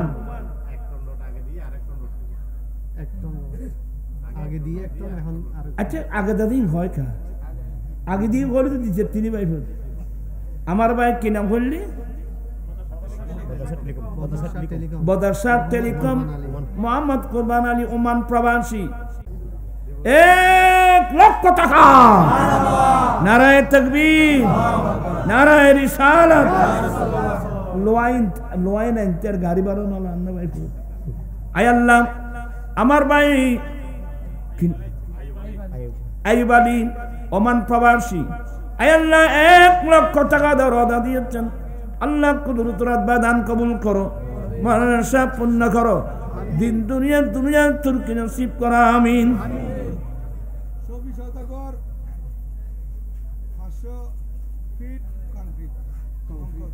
খনসদ ইবে ঘরে ও আসো বিষয়দার কোন না তোর ফোনে তো কবি আসাম মারবে না আচ্ছা যাই হোক জনাব সবই সদাগর 500 ফুট কঙ্কর 500 ফুট কঙ্কর এ প্রায় 10,000 কিলো আসবে হ্যাঁ আরো বেশি লাগবে জনাব কি নাম বললি সবই সদাগর 500 ফুট কঙ্কর আয় আল্লাহ নারায়ে তাকবীর নারায়ে রিসালাত আল্লাহ বায়ার দান তুমি কবুল করো মানসা পূর্ণ করো দিন দুনিয়া তরক্কি নসিব করো আমিন একটু তারা দিতে হবে বাবা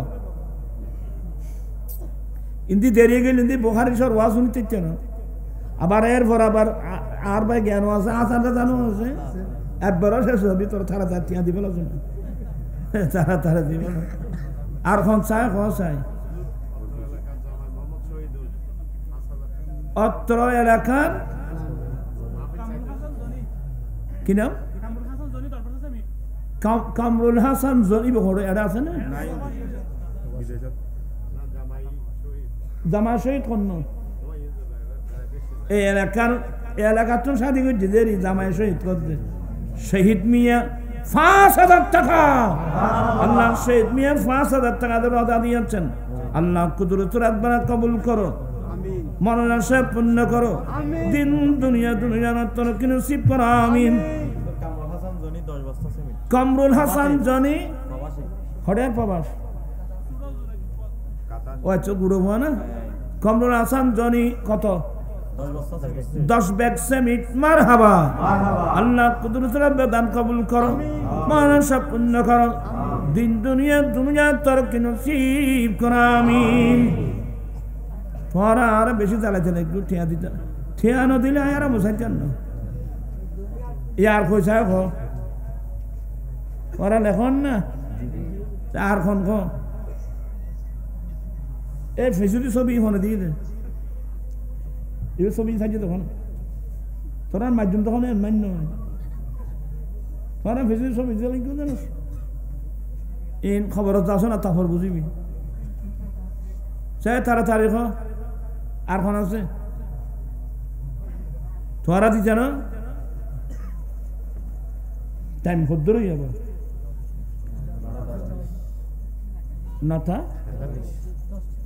43 10টা পর্যন্ত আছি এলে 5 বস্তা 10 বস্তা বলছেন দিতে 1 বস্তা এলে যাচ্ছ না এত বকিল কে তোরা আগর কিছু আর তো বউলে সারে কিন্তু আমরা দুধ দিবি ওরাই তাড়াতাড়ি খ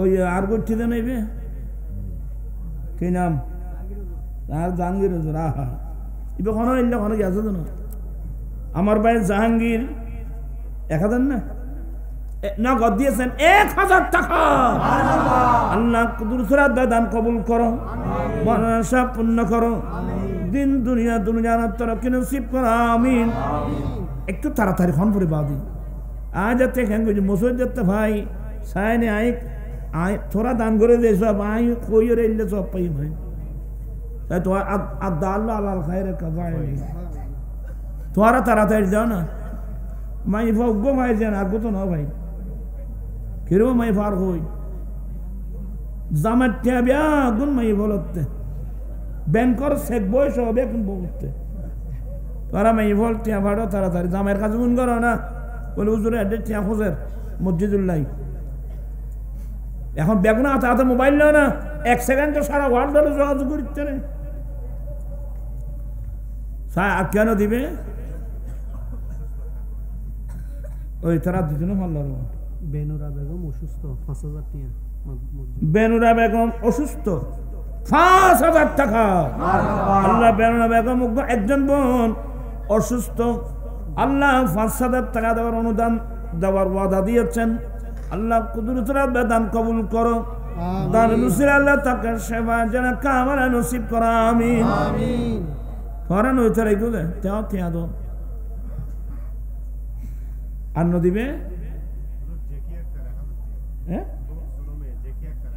একজন ছোট মেয়ে জেকি আক্তার 1000 টাকা আল্লাহ কুদরতের দান কবুল করো মনসা পূর্ণ করো দিন দুনিয়া তরক্কি নসিব করো আমিন তোরা দিছে না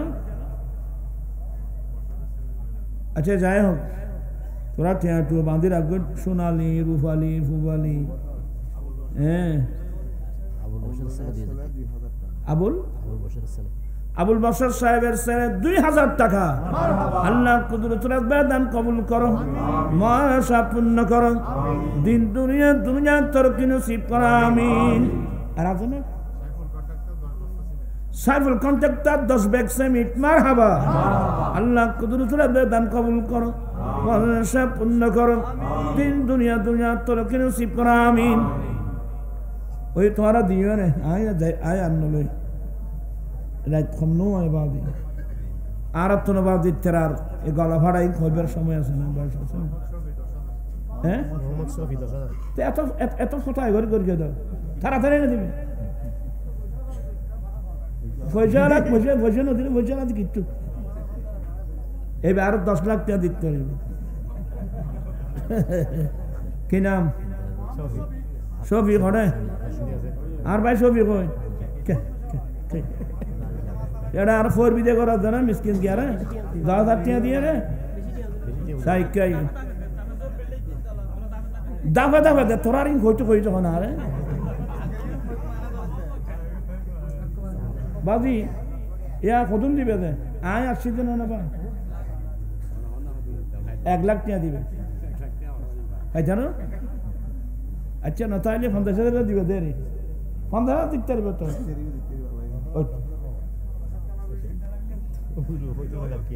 এবে ইয়ার না বাড়াইবে বাড়াইছে না কি নাম জনাব মোহাম্মদ শফি 10,000 টাকা আল্লাহর কুদরতের দান কবুল করো মানসা পূর্ণ করো দিন দুনিয়া দুনিয়ার তরকি নসিব করো আমিন একটু তাড়াতাড়ি করো না বাবা আর ওখানে তারা হই যেন নাই আর খাদ্য দিলে দেয় মসজিদ দেলি মাদ্রাসা দেলি ইন দেখি যে খারাপ লাগ ফ্যাক্টরের আল্লাহর ঘর গানিলে লোয়া কতিলে বইতে এটা দুগুণ মানুষ একজনও তো বান্ধি দিতে আল্লাহ পাক এ মাহফিলকে কবুল করো আপনারা এটাকে গনিমত মনে করবেন দৌলতি তো অন্য ইন আল্লাহ দিন ওয়ামিম্মা রাযাকনাহুম ইনফাকুন আল্লাহ ফজর অংশ যদি ওই মদিনা শরীফ জন্মই দেয় তারপরও বিষয়ে একটু ফজর অংশ না হলেও হাজিগণ ফজরের সময়ে এই পবিত্র মসজিদে জিয়ারত করে থাকেন অর্থাৎ এখানে যে ইসলামী ব্যাংকের এখানে তো এই বিষয়ে একটু বুঝে বললে হবে মুরব্বী হবে তোমার আজিয়ানা ভাই যদি ও না থাকলে সুল্লাম্ব দেবী তো খুঁজতে পারে মানুষ 2025 শেষ ইন হয়দের সাজানো হলো হয় ইসলামী ব্যাংকের মসজিদে নববী অর্থ নবীর মসজিদ পবিত্র স্থান হিসাবে কাবাগর ও মসজিদে হারামের পরে এই অবস্থান মহানবী হজরত মুহাম্মদ ইসলাম এর মদিনায় হিজরতের পর এই মসজিদটি ছিল মুসলমানদের সকল কাজের প্রাণকেন্দ্র মসজিদের দক্ষিণ পূর্ব কোণে নবীজির রওজা মুবারক অবস্থিত হজের অংশ না হলেও হাজিগণ হজের সময় এই পবিত্র মসজিদ জিয়ারত করে থাকেন এই মসজিদে জিয়ারত করে এই মসজিদেও অনেকবার সম্প্রসারণ করা হয় হাজুল হারামাইন মদিনা শরীফ যাবে নবীর জিয়ারতের উদ্দেশ্যে কি বললাম মানুষ আগে হাজুল হারামাইন মদিনা শরীফ যাবে কার উদ্দেশ্যে নবীর জিয়ারতের উদ্দেশ্যে নবীর জিয়ারতের উদ্দেশ্যে যাবে হিসেবে মসজিদে নবী শরীফে নামাজ পড়বে এটা হচ্ছে আহলুস সুন্নাত ওয়াল জামাতের আকীদা আপনাকে আমার কথার সাথে আছেন কত দাওয়া দুগুণ জবাব দেবে এখন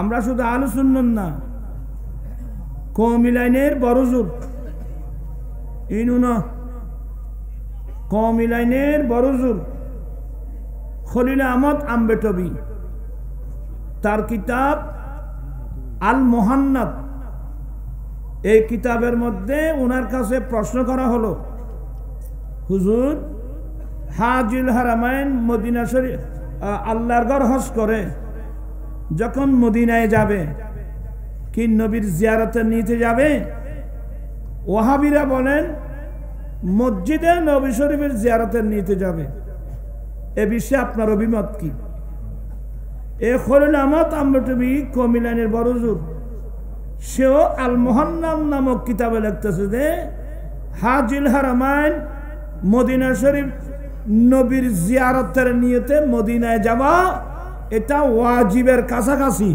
সুবহানাল্লাহ বলেন না এটা ওয়াজিবের কি এটা ওয়াজিব এটা আমাদের জন্য ওই কি নাম ওই যে খলিল আহমদ আম্বেটবি তার কিতাবের নাম আল মুহান্নাদ কিরে তাকবীর দাও না রে এই কত নারে তাকবীর নারে রিসালাত নারে গাউসিয়া ডক্টর সৈয়দ আশরাফ হুজুরের আগমন প্রধান আকর্ষণ হুজুরের আগমন সবাই বলেন মারহাবা আহলান সাহলান সৈয়দ হুজুরের আগমন বুখারী হুজুরের আগমন আচ্ছা আমি দিয়ে দিচ্ছি মসজিদ তো না ভালো মানুষ টাকা দেয় না তো ওখানে বহুর জন্য টাকা আমি আগে আসছি কিন্তু যখন মসজিদের কি করতো আমি নামাজ আল্লাহর ঘর মসজিদে দেখলাম এটা তো আমার ইমানি দায়িত্ব মনে করলাম। কি বললাম? এই যে খলিল আহমদ আম্বেটবি, উনি কওমি লাইনের বড় যোগ। আল মুহান্নাদ কিতাবে লিখতেছে যে হাজুল হারামাইন নবীর জিয়ারতের নিতে মদিনা সফর করা এটা ওয়াজিবের কাছাকাছি। কি বললাম? ওয়াজিবে। আমি আমার নামে যে লাইভ আছে চ্যানেল আপনারা খুলে দেখবেন, ওয়ালাউ আন্নাহুম ইজ্জালামু আনফুসাহুম জাউকা ফাস্তাগফিরুল্লাহ ওয়াস্তাগফারা লাহুমুর রাসূলু লাওয়াজাদুল্লাহ তাওয়াবার রহিমা। এই আয়াতের তাফসীরে আপনি আমার চ্যানেল করে দেখবেন। একজন ব্যক্তি যার নাম শেখ ইবনে তাইমিয়া, এই ইবনে তাইমিয়ান ব্যক্তি সর্বপ্রথম এই কোরআন সুন্নাহ বিরোধী ফতোয়া দিয়েছিল নবীর জিয়ারতের নিতে মদিনা সফর করা গুনাহ সফর। নাউজুবিল্লাহ। এবং এই সফরের মধ্যে নামাজ কসর পড়লে হবে না, এই ভ্রান্ত ফতোয়া। সেদিন আমি বলেছি এই আয়াতের আলোকে নবীর জিয়ারতের নিয়তে মদিনা সফর করা এটা গুনার সফর নয়, গুনাহ মাফ করানোর সফর। কি বললাম? গুনাহ মাফ করানোর সফর। এটা কোরআন শরীফ। ওয়ালাউ আন্নাহুম ইজ্জালামু আনফুসাহুম জাউকা ফাস্তাগফিরুল্লাহ ওয়াস্তাগফারা লাহুমুর রাসূলু লাওয়াজাদুল্লাহ তাওয়াবার রহিমা। এই আয়াতের তাফসীরে কওমি লাইনের আরেক হুজুর মুফতি শফি পাকিস্তানের এই আয়াতের তাফসীরে কি লেখছে আগামীকাল গিয়ে মারিফুল কোরআন খুলে দেখবেন। আশরাফ আলী থানভী লিখতে বাধ্য হয়েছে, কওমি লাইনের এরা সবাই লিখতে বাধ্য হয়েছে। আমরা মদিনায় যাব কোন নিয়তে? আমরা মদিনায় যাব, আমরা তো নবীর কাছে যাব। আমার আলা হযরত বলছেন যে উন্নি কি তুফাইলে হক নে হজ भी करा दिए, उन्नी की तुफाइले हक ने हज भी करा दिए, असले मुराद हाजिरी उस पाक दर की है। চিৎকার দিয়ে বলুন না সুবহানাল্লাহ। আলা হযরত বলছেন যে আমার আসল উদ্দেশ্য তো নবীর দরবারের হাজিরি। নবীর দরবারে গিয়েছি, এই উসিলা আমার হজ নসব হয়ে গেল। তাহলে আমরা মদিনায় যাব কোন নিয়তে? নবীর জিয়ারতের নিয়তে মদিনায় যাব। নামাজ রক্ত হয়েছে বিদায় মসজিদে নববী শরীফে আমরা নামাজ আদায় করব। এটা হলো আহলে সুন্নাত ওয়াল জামাতের আকীদা। আর এর জিনে লেখি ইনলজি ওয়াহাবি আকীদা, ইনলজি ওয়াহাবি আকীদা কিয়ামত পর্যন্ত প্রমাণ করতে পারবে না। মসজিদ নববী, সৌদি আরব, এরা যেগুলো যারা লিখতেছে এগুলো হলো ওয়াহাবি আকীদা। আমরা কোন দলের মানুষ? আহলুস সুন্নাত ওয়াল জামাতের মানুষ। আমরা মদিনায় যাব কোন নিয়তে? আমার নবী বলেন মান হাজ্জা ওয়া লাম ইয়াজুরনি ফাকাদ জাফানি। যে ব্যক্তি আল্লাহর ঘরের হজ করল, আমি নবীর জিয়ারত করল না, সে আমি নবীর উপর বড় জুলুম করল। নবীর জুলুম করি তখন হজ করতে গিয়ে এই হাদিসটা আল্লামা জালালউদ্দিন সৈয়দী এক কওমি এক আলে হাদিস বলতেছেন এই হাদিসের কোনো শাওয়াহিদ নাই, মুতাবিআত নাই। আমি ওই লাইভের মধ্যে এসে 19টার মতো হাদিস বলেছে, আপনি এগুলো দেখবেন। আল্লামা জালালউদ্দিন সৈয়দী এই হাদিসের শাওয়াহিদের মধ্যে তাওবের মধ্যে দুররুস সামিন তাফসীরে দুররে মনসুরের প্রথম খণ্ডে প্রায় 19টা হাদিস নকল করেছেন এই হাদিসের মুতাবিআতের মধ্যে। কত কিতাব দেখছেন আপনারা আমাকে বলেন তো? এগুলো ভ্রান্ত আকীদা। কথা বুঝতেছেন? আচ্ছা আপনারা একটা কথা বলেন, সবাই শিক্ষিত মানুষ, এটা বলছেন নবীর জিয়ারত নিয়ত না মসজিদে নববীর জিয়ারত। এ বলছে কি? মসজিদে নববী শরীফের জিয়ারত। আপনারা বলবেন যে আচ্ছা পৃথিবীর ইতিহাসে যতগুলো কিতাব ও জিয়ারতের চ্যাপ্টার আছে, হাদিসের কিতাব, ফিকহের কিতাব, এর কি মসজিদের জিয়ারতের কথা না নবী বলি ইমানদার মুসলমানের জিয়ারতের কথা? এই মানুষে নামাজ আগরে চাই থাকে যতগুলো জিয়ারতের চ্যাপ্টার আছে, এটা তো নবীর জিয়ারত, ওলির জিয়ারত, মুসলমান মুসলিম ভাই বোনের জিয়ারতের কথা। আমি কি কথা বোঝাতে পারলাম আপনাদেরকে?